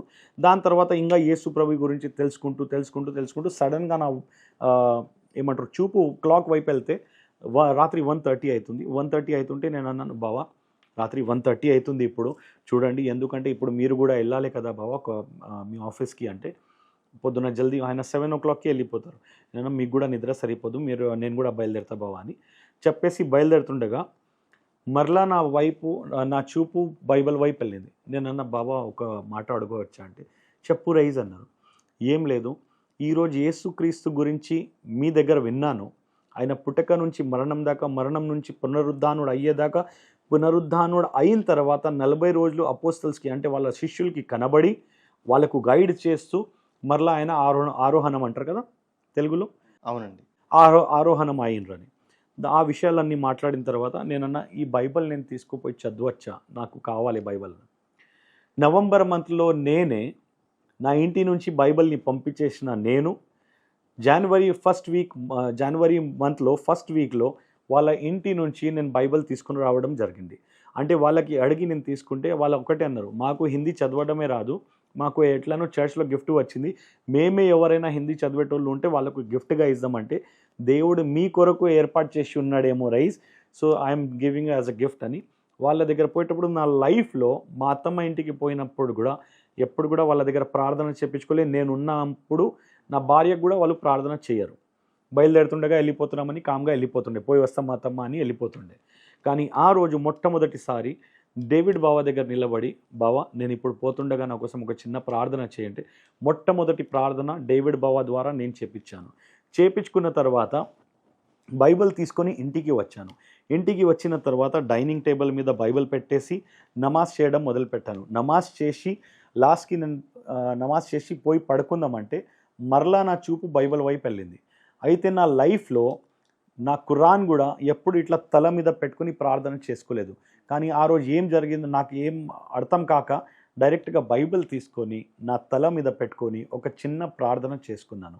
ఏమని ప్రార్థన చేసుకున్నా అంటే, ఏ ఈసా అంటే ఏ యేషువా, ఏదైతే యేసయ్య ఏదైతే ఈరోజు నీ గురించి విని ఉన్నాను, నీ పుటక నుంచి మరణం దాకా, మరణం నుంచి పునరుద్ధానుడు అయ్యేదాకా అన్ని విషయాలు విన్నాను. నువ్వే నిజమైన దేవుడని విన్నాను, ప్రార్థనకి జవాబిచ్చే దేవుడని విన్నాను, మాట్లాడే దేవుడని విన్నాను. నేనైతే ఒక పాపిని కదా, అయితే నువ్వు నాకు ముఖాముఖిగా మాట్లాడడం కూడా నాకు అవసరం లేదు, వీలైతే కనీసం ఒక కళ ద్వారా అయినా నాతో మాట్లాడు అని ఒక చిన్న ప్రార్థన చేసుకుని పడుకున్నాను. నేను అనుకుంటా ఒక 2-3 గంటలు ఏమో గడిచిపోయినాయి. ఒక కళ వచ్చింది, ఒక డ్రీమ్ వచ్చింది. ఆ డ్రీమ్లో ఏం చూశానంటే, ఒక పెద్ద స్టేజ్ ఉంది, పెద్ద మహాసభ ఉంది. ఆ స్టేజ్ మీద ఇలానే తెల్ల వస్త్రం ధరించి నేను నిలబడి ఉన్నాను. నా ఎదురుగా కొన్ని వేల సంఖ్యలో జనాలు ఉన్నారు. ఆ వేల సంఖ్యలో జనాలు ఎవరైతే ఉన్నారో అందరు నగ్నంగా ఉన్నారు. ఒకవైపు ఆడోళ్ళు ఉన్నారు, ఒకవైపు మగోళ్ళు ఉన్నారు. వాళ్ళ ఇద్దరు కలిసేసి పాపం చేస్తున్నారు. పాపం చేస్తుంటే నేను అది చూసి సడన్గా స్టేజ్ నుంచి కింద దిగేసి వాళ్ళ మధ్యలో వాళ్ళని విడగొట్టి వాళ్ళకి అంటున్నాను, మీరు దేవుని సన్నిధిలో ఉన్నారు, మీరు పాపం చేస్తున్నారు, మీకు అర్థం అవ్వట్లేదా, మీరు ఇట్లా పాపం చేస్తే మీరు దేవుని ఉగ్రతకి మీరు పాలైపోతారంటే వాళ్ళు నాకు దొబ్బిండ్రు, నేను కింద పడిపోయాను. మరలా లేచి వాళ్ళని విడగొడుతుంటే మరలా నాకు దొబ్బిండ్రు, మరలా కింద పడిపోయాను. మరలా లేచి వాళ్ళని విడగొడుతుంటే ఈ రైజ్ వినేలా లేరని ఎవరి చేతులకైతే ఏదైతే వచ్చిందో, కట్టెలు, కర్రెలు, కత్తిలు ఏదైతే వచ్చినో అవన్నీ తీసుకుని నన్ను తరమడం మొదలు పెడితే నేను అక్కడ నుంచి ఉరకడం మొదలు పెట్టాను. ఉరకడం మొదలు పెడితే కొన్ని వేల సంఖ్యలో నగ్నంగా ఉన్న జనాలు నాకు తరుముతున్నారు, నాకు చంపడానికి ప్రయత్నిస్తున్నారు. సడన్గా లేచి చూస్తే ఏదైతే నేను అంటే అక్కడ నుంచి ఉరుకుతుండగా డైరెక్ట్ దేహం మొత్తం చెమటలు కారిపోతున్నాయి. ఈ తెల్ల వస్త్రం నీళ్ళతో సమానం అయిపోతుంది, అంటే మొత్తం నీళ్ళు వచ్చేస్తుంది.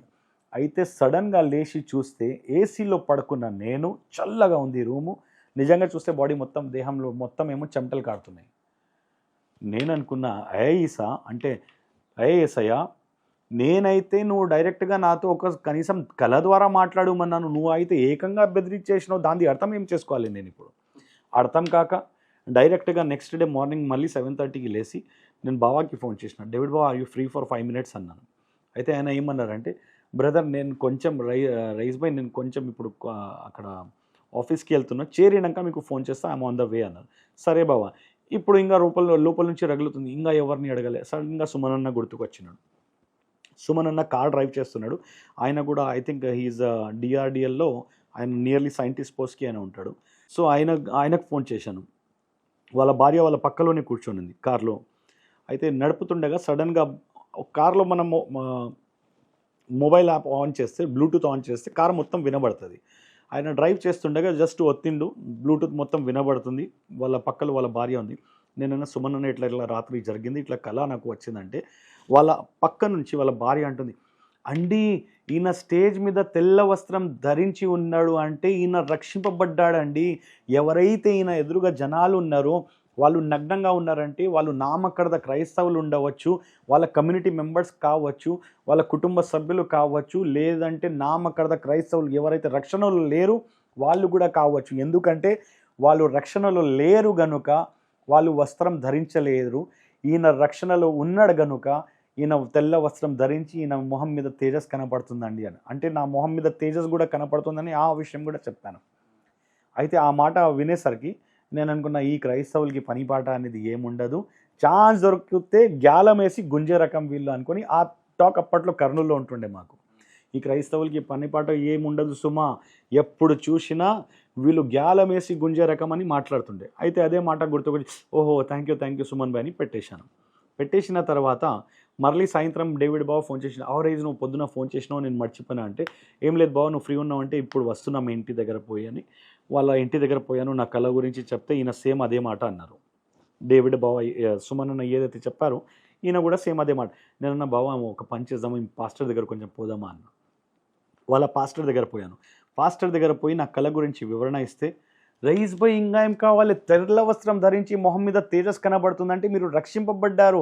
ఎవరైతే నగ్నంగా జనాలు ఉన్నారో వాళ్ళు తరుముతున్నారంటే వాళ్ళు మీకు మీ కమ్యూనిటీ మెంబర్స్ కావచ్చు, మీ కుటుంబ సభ్యులు కావచ్చు, నామకర్త క్రైస్తవులు కూడా కావచ్చు అంటే, అప్పుడు నేనేమనుకున్నా అంటే ఓహో వీళ్ళ దేవుడు త్రియేక దేవుడు కదా, ఇక్కడ కూడా ముగ్గురు కలిసి నాకు ట్రయాంగిల్ వేస్తున్నారు, గ్యాలం వేస్తున్నారు, నేనైతే నమ్మను అని. ఓహో thank you sir thank you అని కామ్గా అక్కడ నుంచి వెళ్ళిపోయాను. వీళ్ళకి ఏంటి పాస్టర్కి వీళ్ళకి అంటే వీళ్ళకి అడగడం ఏంటి, మా మౌలానా మా మస్జిద్లలో మౌలానా ఉన్నారు కదా వాళ్ళకు పోయి అడుగుదామని దగ్గర హైదరాబాద్ సికింద్రాబాద్లో ఉన్న 15 నుంచి 20 మస్జిద్లకి, పెద్ద పెద్ద ముఫ్తీలకి, పెద్ద మౌలానాకి, ఎలా అయితే మన పాస్టర్స్ చెప్తామో మన చర్చ్లో అలా మస్జిద్లో నమాజ్ చేపించిన వాళ్ళకి మౌలానా అంటాం. వాళ్ళ దగ్గర పోయి నా కళ గురించి వివరణ అంటే, అవన్నీ పట్టించుకోకూడదు రయీస్ భాయ్ లైట్గా తీసుకోవాలి అన్నాడు. ఇదేంట్రా బాయ్ ఇట్లా తీసి పెట్టేస్తున్నాడు నాకు అనుకున్నాను. అయితే దగ్గర 15 నుంచి 20 మౌలానా దగ్గర తిరిగితే ప్రశ్న ఒక్కటే ఉంది, కానీ సమాధానం 15 నుంచి 20 వేరే సమాధానాలు. ఏ ఒక్క సమాధానం ఇంకొకరితో మ్యాచ్ అవ్వట్లేదు. ఇక్కడ చూస్తే ఈ ముగ్గురు ఒకటే సమాధానం ఇచ్చారు. సరేలే వీళ్ళు జస్ట్ అందరితో వీళ్ళు ముగ్గురు మాట్లాడుకొని ఉంటారు, మనం ఇట్లా మాట్లాడితే ఈయన కూడా క్రీస్తులో వచ్చేస్తాడేమో అని ఆలోచనతో వీళ్ళకు తెలియకుండా, నా భార్యకి తెలియకుండా, హైదరాబాద్ సికింద్రాబాద్లో ఇంకా చాలా సంఘాలు ఉన్నాయి, చాలా చర్చెస్ ఉన్నాయి కదా, అక్కడ పోయి పాస్టర్స్ని నా కళ గురించి వివరణ అడుగుదామని అనుకున్నాను. దగ్గర హైదరాబాద్లో 7 చర్చెస్కి తిరిగాను. 7 చర్చెస్కి తిరిగితే ఆ 7 చర్చెస్లో కలిసిన పాస్టర్స్ ప్రతి ఒక్క పాస్టర్కి ఇంకొక పాస్టర్కి సంబంధం లేకుండా, ఒక చర్చ్కి ఇంకొక చర్చ్కి దగ్గర 5 to 7 కిలోమీటర్స్ డిస్టెన్స్ ఉంటుండగా అలాంటి చర్చెస్కి పోయి అడిగాను. ప్రతి ఒక్కరి దగ్గర అడిగితే ప్రతి ఒక్కరి దగ్గర ఒకటే సమాధానం వచ్చింది, రయీస్ భాయ్ మొహం మీద తేజస్ ఉన్న మీరు, తెల్ల వస్త్రం ధరించి ఉన్న మీరు, స్టేజ్ మీద ఉన్నారు మీరు, మీ మొహం మీద తేజస్ కనబడుతుందంటే మీరు దేవుని ద్వారా రక్షింపబడ్డారు. ఎందుకంటే తెల్ల వస్త్రం ధరించినారంటే అది వెలుగుకి సమానం, అది మీరు దేవుడి ద్వారా మీరు రక్షింపబడ్డారు. ఎవరైతే నగ్నంగా మీ ఎదురుగా ఉన్నారో వాళ్ళు మీ కుటుంబ సభ్యులు కావచ్చు, వాళ్ళు నామకర్త క్రైస్తవులు కావచ్చు, లాస్ట్కి మీ కమ్యూనిటీ మెంబర్స్ కూడా కావచ్చు. వాళ్ళు రక్షణలో లేరు గనుక వాళ్ళు నగ్నంగా ఉన్నారు, మీరు రక్షణలో ఉన్నారు కనుక మీరు తెల్ల వస్త్రం ధరించి ఉన్నారన్న. ఆ మాట వినేసరికి ఆ రోజు నేను రక్షింపబడ్డాను. ఎలా అంటే ఇక్కడ చూస్తే ప్రశ్న ఒకటే 7 సంఘాలకి పోయి 7 పాస్టర్స్ దగ్గర పోతే ప్రతి ఒక్కరి దగ్గర ఒకటే సమాధానం వచ్చింది. అయితే అప్పట్లో నేను ఆ మాట విన్నాను, ఏమంటే దేవుడు ఎప్పుడైతే మనతో మాట్లాడతాడో, కొన్నిసార్లు వాక్యం ద్వారా మాట్లాడతాడు, కొన్నిసార్లు సంఘ కాపరి ద్వారా మాట్లాడతాడు, కొన్నిసార్లు చిన్న పిల్లల ద్వారా మాట్లాడతాడు, కొన్నిసార్లు దర్శనాల ద్వారా మాట్లాడతాడు. కానీ నాకు డైరెక్ట్గా ఒక దర్శనం ఇచ్చేసి ఆ దర్శనంకి వివరణ నేను తీసుకోవడానికి పోతే ఆ వివరణ ద్వారా దేవుడు నాతో మాట్లాడినాడు. ఆ రోజు నేను అనుకున్నాను, యేసుక్రీస్తే నిజమైన దేవుడు, యేసుక్రీస్తే లోక రక్షకుడు. ఈ మానవ జాతికి ప్రతి ఒక్కరికి ఈ భూమి మీద ఎవరైతే అందరూ ఉన్నారో ప్రతి ఒక్కరికి రక్షకుడు యేసుక్రీస్తేనే. ఆ రోజే యేసుక్రీస్తుని నా లోక రక్షకుడుగా, నా రక్షకుడుగా అంగీకరించి నా భార్య దగ్గర పోయి నేను అన్నాను, సోనా నేను రక్షింపబడ్డాను, నేను అనుకుంటున్నాను నేను కూడా బ్యాప్టిజం తీసుకోవాలంటే ఆమె షాక్ అయిపోయి, ఏంటండి మీరు మాట్లాడుతుంది, ఫస్ట్ అయితే నాకు పర్మిషన్ అన్నారు, దాని తర్వాత నాతో పాటు చర్చ్కి వచ్చి కూర్చున్నారు, ఇప్పుడు మీరే దేవుని గురించి తెలుసుకొని నేను రక్షింపబడ్డారు అంటున్నారు, ఇప్పుడు మరలా నువ్వు బ్యాప్టిజం అంటున్నావు అంటే ఆమెకు భయం పుట్టింది. ఎందుకంటే మా మహబూబ్ నగర్లో మా కుటుంబ సభ్యులు అందరూ బిగ్ షాట్స్గా ఉన్నారు. అయితే ఆమె ఏం భయం పడిందంటే, ఒకవేళ ఈయన క్రీస్తుని అంగీకరిస్తే వీళ్ళ కుటుంబ సభ్యులు నాకేమైనా చేస్తారా, లేదంటే ఈయనకేమైనా చేస్తారా, లేదంటే మా అందరికీ ఏదైనా చేస్తారని ఆ భయంతో, లేదంటే ముస్లిమ్స్ కూడా కామ్గా ఉంటారు కదా, వాళ్ళు థ్రెటనింగ్ కాల్స్ అయినా చేస్తారు, లేదంటే థ్రెటన్ అయినా చేస్తారు, లేపేస్తారు. సో ఆ భయంతో ఏంటండి మీరు అట్లా మాట్లాడుతున్నారని వాళ్ళ బంధువులతో మాట్లాడడం స్టార్ట్ చేసింది. అయితే వాళ్ళ బంధువులు ఒకటే అన్నారు, చిన్న ఈయన రక్షింపబడి బ్యాప్టిజం తీసుకోవడానికి సిద్ధంగా ఉన్నప్పుడు నువ్వు వెనక అడుగు ఎందుకు వేస్తున్నావు చిన్న అంటే, లాస్ట్కి డిసైడ్ అయిపోయి మార్చ్ 14th 2020 నాడు నేను బ్యాప్టిజం డేట్ డిసైడ్ చేసుకున్నాము. దానికి 3 days బిఫోర్ మేము ఫాస్టింగ్ పెట్టుకున్నాము. ఫాస్టింగ్ ప్రేయర్స్ పెట్టుకొని మొదటి దినం మంచి జరిగింది, రెండో దినం మంచి జరిగింది. మూడో దినం నేను ఇట్లనే సోఫా ఉంది నా ఇంట్లో ఎల్ షేప్లో. ఆ సోఫా మీద కూర్చొని అంటే మేము ప్రేయర్ చేసుకుంటున్నాం. ప్రేయర్ చేస్తుండగా ప్రేయర్ అయిపోయిన తర్వాత నా భార్య అనింది, అండి 12:30 అవుతుంది, పొద్దున మనం బ్యాప్టిజంకి కూడా వెళ్ళాలి కదా అంటే, సరేలే నువ్వు పోయి పడుకో, నేను కాసేపు తర్వాత బైబిల్ ధ్యానించి నేను వచ్చి పడుకుంటా అన్నాను. బైబిల్ ధ్యానిస్తుండగా ఒక అర్ధగంట తర్వాత మరలా నా భార్య రూమ్ నుంచి ఉరుక్కుంటా బయటికి వచ్చి, అండి ఇక్కడ జల్దీ రండి అంటే, ఏమైంది అన్నాను. ఏం లేదండి, ఏదో నల్ల ఆకారం లాంటిది నాకు కనబడుతుంది, నేను వాష్రూమ్కి వెళ్తే నాకు నా ఎదురుగానే ఉంది, మరలా నేను పోయి బెడ్ మీద పడుకుంటే డైరెక్ట్ నా పక్కలో వచ్చి పడుకుందండి, ఏదో నల్ల ఆకారం లాంటివి ఉంది, నాకు భయం అవుతుందంటే. అది కూడా ఆమె ఏమనిందంటే, ఆ నల్ల ఆకారాన్ని చూసి నాకు కాళ్ళు చేతులు వణకడం స్టార్ట్ అయ్యి నా కాళ్ళు చేతులు పడిపోయినాయి. నాకు మీకు పిలవడానికి నా నాలుక కూడా పలకలేని పరిస్థితి నేను ఎదుర్కొన్నాను. లాస్ట్కి ఏసు రక్తమే జయం, ఏసు రక్తమే జయం మనసులో అనుకుంటూ లాస్ట్కి నా నోటి ద్వారా ఎప్పుడైతే ఆ మాట వచ్చిందో నా కాళ్ళు చేతులు సెట్ అయిపోయి నేను నీ దగ్గర వచ్చాను, జల్దీ ఇక్కడ రాని తీసుకొని వచ్చి నేను లోపల పోయి ప్రార్థన చేశాను. ప్రేయర్ ఆయిల్ మొత్తం ఆ రూమ్లో పెట్టాను. పెట్టిన తర్వాత ఆమె తల మీద చేతి పెట్టి ప్రార్థన చేస్తే 2 నిమిషంలో ఆమె పడుకున్న తర్వాత మరలా పోయి ప్రార్థనలో కూర్చున్నాను. బయట పోయి హాల్లో ప్రార్థనలో కూర్చున్నప్పుడు ప్రార్థన చేస్తుండగా నేనేం చేశానంటే, సోఫా పక్కలోనే నాకు అంటే నిద్ర వచ్చేస్తే సోఫా పక్కలోనే పడుకున్నప్పుడు సోఫా మీద కాలింగా చేతి ఒక మనిషి మీద ఎలా పెడతామో అట్లా పెట్టుకొని పడుకున్నాను. పడుకున్న తర్వాత కాసేపు తర్వాత సడన్గా నా నేత్రాలు తెరవబడ్డాయి. అదే నల్ల ఆకారం నాకు సోఫా బదులుగా ఆ నల్ల ఆకారం కనబడుతుంది. నేనేమనుకున్నా అంటే ఊహించుకుంటున్నానేమో అని అవతల సైడ్ మళ్ళాను. అవతల సైడ్ మళ్ళితే అవతల సైడ్ వచ్చింది. ఇదేంటబ్బా, ఇది ఊహ కాదు నిజం జరుగుతుందని ఏం చేశాను, సరేలే ఇది సతాయిస్తుంది కదా అని స్ట్రైట్గా పడుకున్నాను.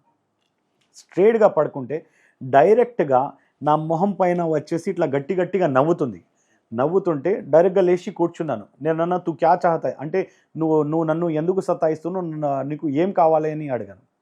అయితే అదేమంటుందంటే, నువ్వు యేసుక్రీస్తుని వదిలేసేయి, నువ్వు యేసుక్రీస్తుని నీ రక్షకుడుగా అంగీకరించుకుంటున్నావు కదా, ఆయనను వదిలేసాను. నేనన్నా, ఆయనను లోక రక్షకుడుగా, నా దేవుడుగా, త్రియేక దేవుని నామంలో రేపు బ్యాప్టిజం కూడా తీసుకోబోతున్నాను, నువ్వేం చేయగలుగుతావు చేసుకో అన్నాను. ఆ మాట అనేసరికి బాడీ మొత్తం ప్యారలైజ్ అయిపోయింది. బాడీ ప్యారలైజ్ అయిన వెంబడనే నేను నా భార్యకి పిలవాలని అనుకుంటున్నాను, పిలవలేకపోతున్నాను. నా నాలుక నుంచి మాటలు కూడా బయటికి వస్తలేవు. నాకు కన్నీరు రావడం స్టార్ట్ అయిపోయి సడన్గా నా భార్య చెప్పిన మాట గుర్తుకొచ్చింది, యేసు రక్తమే జయం, యేసు రక్తమే జయం లోపల నుంచి పలకడం మొదలు పెట్టానండి అని. ఆ మాట గుర్తుకొచ్చి, యేసయ్యా నీ రక్తంలోనే జయం ఉంది, యేసయ్యా నీ రక్తంలోనే విడుదల ఉంది, యేసయ్యా నీ రక్తం ద్వారా విమోచన ఉంది, ఒకవేళ నువ్వే నిజమైన దేవుడైతే ఇప్పుడే రైట్ నౌ నాకు ఇప్పుడే మంచిగా చేసేసి ఈ సాతాన్ని ఇక్కడ నుంచి తరిమేసేయి అన్న. ఆ మాట అనేసరికి నా బాడీ మొత్తం నార్మల్ అయిపోయి నా పక్కలోనే బైబిల్ ఉంది. అపోస్తలైన పౌలు రాసిన పత్రికలు ఇన్స్టెంట్గా యాక్ట్స్ చాప్టర్ 11 చదువుతున్నగా ఒక వాక్యం కూడా చదవలేదు, ఇన్స్టెంట్గా అక్కడ నుంచి వెళ్ళిపోయింది. అది వెళ్ళిపోయిన తర్వాత నెక్స్ట్ డే నా బ్యాప్టిజం మార్చ్ 14th 2020 బ్యాప్టిజం కొరకు నారాయణగూడ బ్యాప్టిస్ట్ చర్చ్లో నేను బ్యాప్టిజం తీసుకున్నాను. బ్యాప్టిజం తీసుకోవడానికి పోతే దగ్గర ఒక బ్యాప్టిజం, ఇప్పుడు మీరు బ్యాప్టిజం తీసుకుంటే మీ కొరకు ఎంతమంది వచ్చింటారు అక్కడ బ్యాప్టిజం చూడడానికి? సుమారు ఒక 40-50 మంది. 40-50 మంది అంటే మీకు తెలిసిన వాళ్ళు, మీ కుటుంబ సభ్యులు.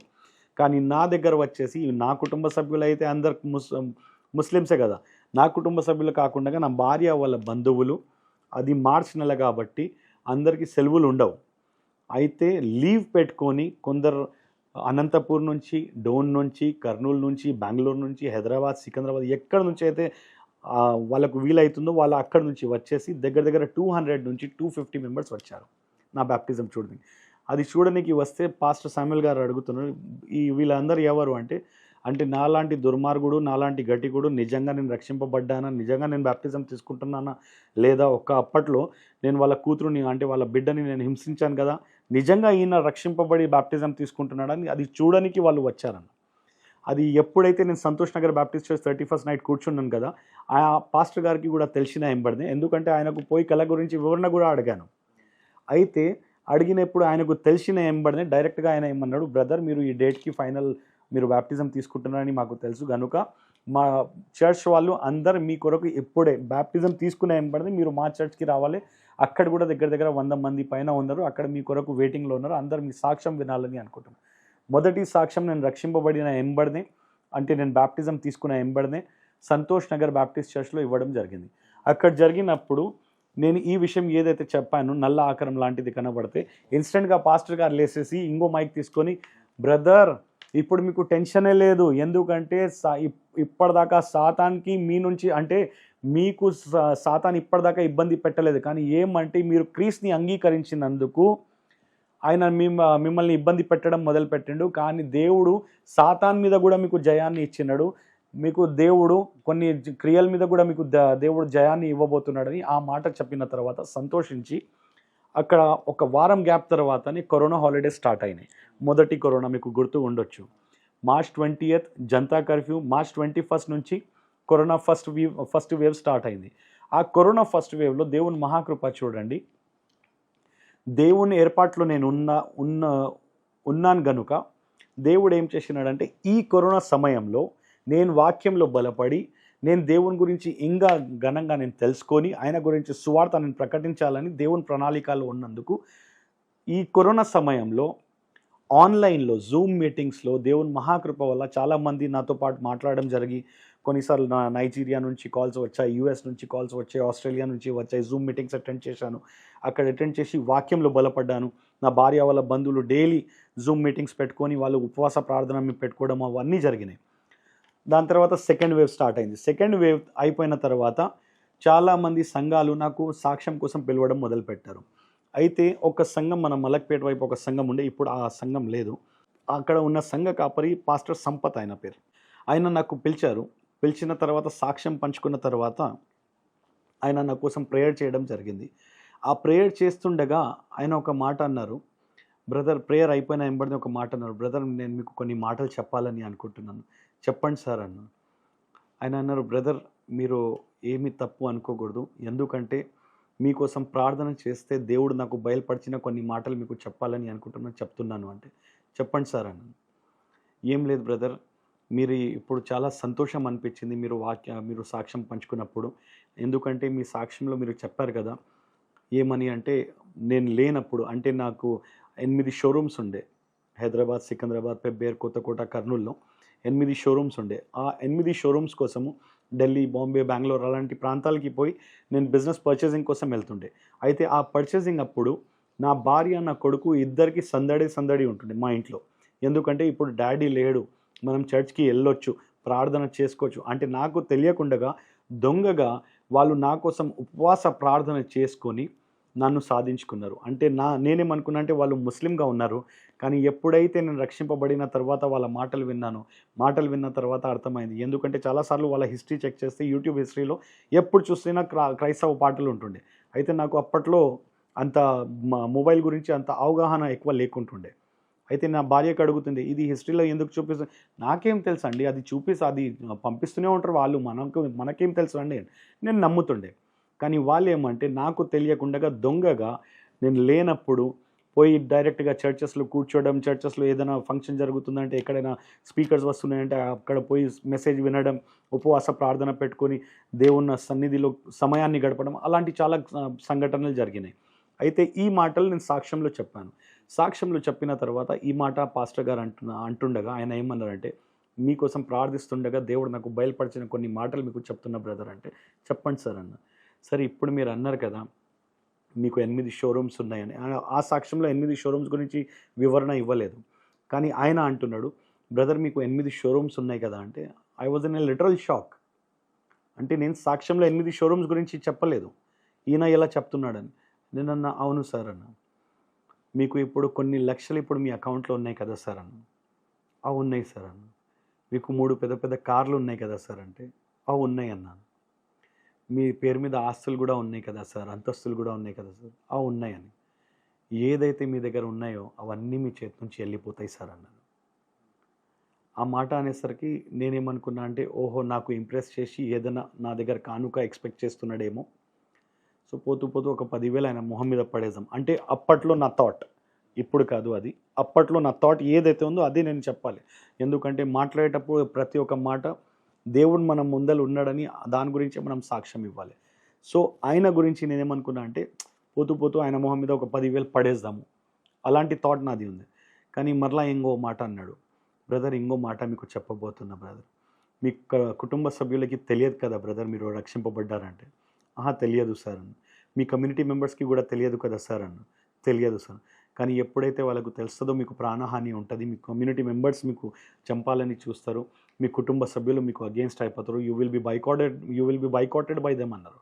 అంటే మీ కుటుంబ సభ్యులు మిమ్మల్ని బహిష్కరించేస్తారా అంటే నేను నాది కామన్ విషయమే సార్. ఎందుకంటే ఏదైనా ముస్లిం సహోదరుడు ఇస్లాంని వదిలేసి ఒకవేళ క్రీస్తుని అంగీకరిస్తే ఖచ్చితంగా బహిష్కరణ చేసి కమ్యూనిటీ మెంబర్స్ ఎవరైతే ఉంటారో వాళ్ళు ప్రాణహాని చేయడానికి కూడా వెనక అడుగు పెట్టాడు సార్, అది కామనే అన్నాను. అయితే ఆయన ఏమన్నారంటే ఇంకో మాట ఉంది బ్రదర్ అంటే నేను సార్ మీరు చెప్పిన మాటల్లో ఇప్పటిదాకానే సంక నాకిపోయినా, మీరు చెప్పిన మాటలో నా ప్రాపర్టీస్ వెళ్ళిపోతాయి అన్నారు, నా చేతి నుంచి నా షాప్స్ వెళ్ళిపోతాయి అన్నారు, నాకున్న డబ్బు వెళ్ళిపోతాయి అన్నారు, జీరో బ్యాలెన్స్ నా బ్యాంక్లో అయిపోతుంది అన్నారు, లాస్ట్కి చిప్ప నా చేతిలో మిగులుతుంది, అలాంటి పరిస్థితి ఎదుర్కొంటా, నా కుటుంబ సభ్యులు బైకాట్ చేస్తారన్నారు, నా కమ్యూనిటీ మెంబర్స్ నా మీద దాడి చేస్తా అన్నారు. ఇంకా ఏం మిగిలింది సార్, నా ప్రాణం ఒకటే కదా సార్ అంటే ఇంకా ఏదైతే నీకు చెప్పబోతున్నా సార్ అది ఇంకా ముఖ్యమైన విషయం ఉంది అన్నాను. చెప్పండి సార్ అన్నారు. ఆయన అన్నారు, బ్రదర్ మీరు ఇప్పుడు సాక్ష్యం చెప్పేటప్పుడు మీరు గర్వపడ్డారు కదా మీ భార్య మీ కొడుకు గురించి, అంటే మీకు తెలియకుండా వాళ్ళు మీ కొరకు ప్రార్థన చేస్తున్నారు, మీరు ఏమో క్రీస్తుని అంగీకరించాలని మీ కొరకు ప్రార్థన చేస్తూనే ఉన్నారు, ఉపవాస ప్రార్థన పెట్టుకుంటున్నారని మీరు చెప్పారు కదా. అవును చెప్పాను సార్ అన్న. లాస్ట్కి చివరికి మీ భార్య మీ కొడుకు కూడా మిమ్మల్ని వదిలేసి వెళ్ళిపోతారు సార్ అన్న.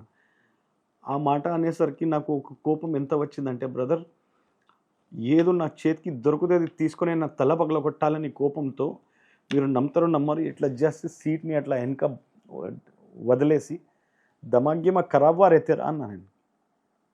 ఒక కొత్త రక్షింపబడిన వ్యక్తితో నువ్వు ఎలా మాట్లాడే తెలివి లేదారా నీకు అన్న. అంటే ఆయన పాస్టర్ అని సంగతి కూడా మర్చిపోయి అంత భయంకరంగా మాట్లాడాను.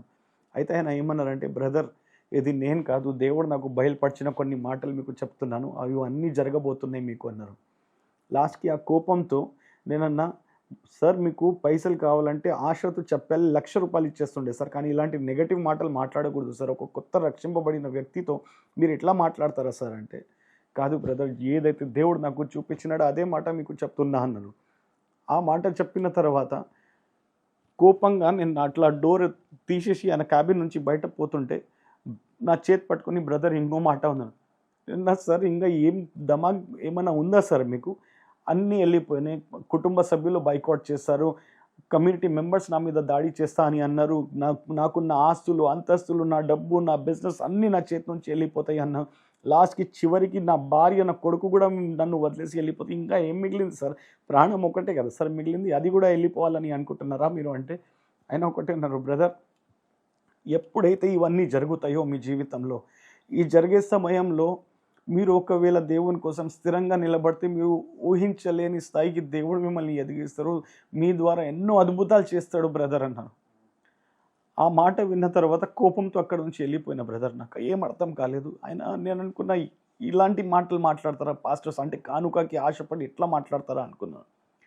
అనుకున్న తర్వాత ఆ పాస్టర్ గారు ఆ ప్రాఫెసీ చేసిన తర్వాత మీరు నమ్మరు, నేను అనుకుంటా 8 or 10 months లోపలనే ఒకటి తర్వాత అన్ని దెబ్బ మీద దెబ్బ పడడం స్టార్ట్ అయితే నా చేతి నుంచి ఉన్న నా ఆస్తులు వెళ్ళిపోయినాయి, నాకు ఉన్న షాప్స్ నా చేతి నుంచి వెళ్ళిపోయినాయి, కోట్లు నాకు నష్టాలు జరిగినాయి. ఆ కోట్లు నష్టాలు జరుగుతుంటే నాకు ఉన్న ప్రాపర్టీస్ అమ్మేసి అందరికీ ఏదైతే నేను బాకీ ఉన్నానో అది కూడా నేను బాకీ ఉండకూడదని అమ్మేసి అందరికి పైసలు కట్టాను. కట్టిన తర్వాత లాస్ట్కి చివరికి ఒక్క షాప్ మిగిలిండే, కర్నూలుది ఒక షాప్ మిగిలిండే జీపీఎస్ అని. జీపీఎస్ అంటే దాని అర్థం ఏమిటంటే జీ ఫర్ గోల్డీ, నా భార్యకి ఇంట్లో అందరు గోల్డీ అని ముద్దుగా పిలుస్తారు. పి అంటే పి ఫర్ పాల్ అని నేను, ఎస్ ఫర్ షాన్ అని జీపీఎస్ మెన్స్వేర్ అని సంతోషంగా ఆ పేరు పెట్టుకున్నాను. లాస్ట్కి చివరికి ఆ షాప్ మూసుకొని అది కూడా అమ్మేసి లాస్ట్కి నేను మరలా తిరిగి హైదరాబాద్ వస్తుండగా పెబ్బేరు ప్రాంతంలో ఆగాను.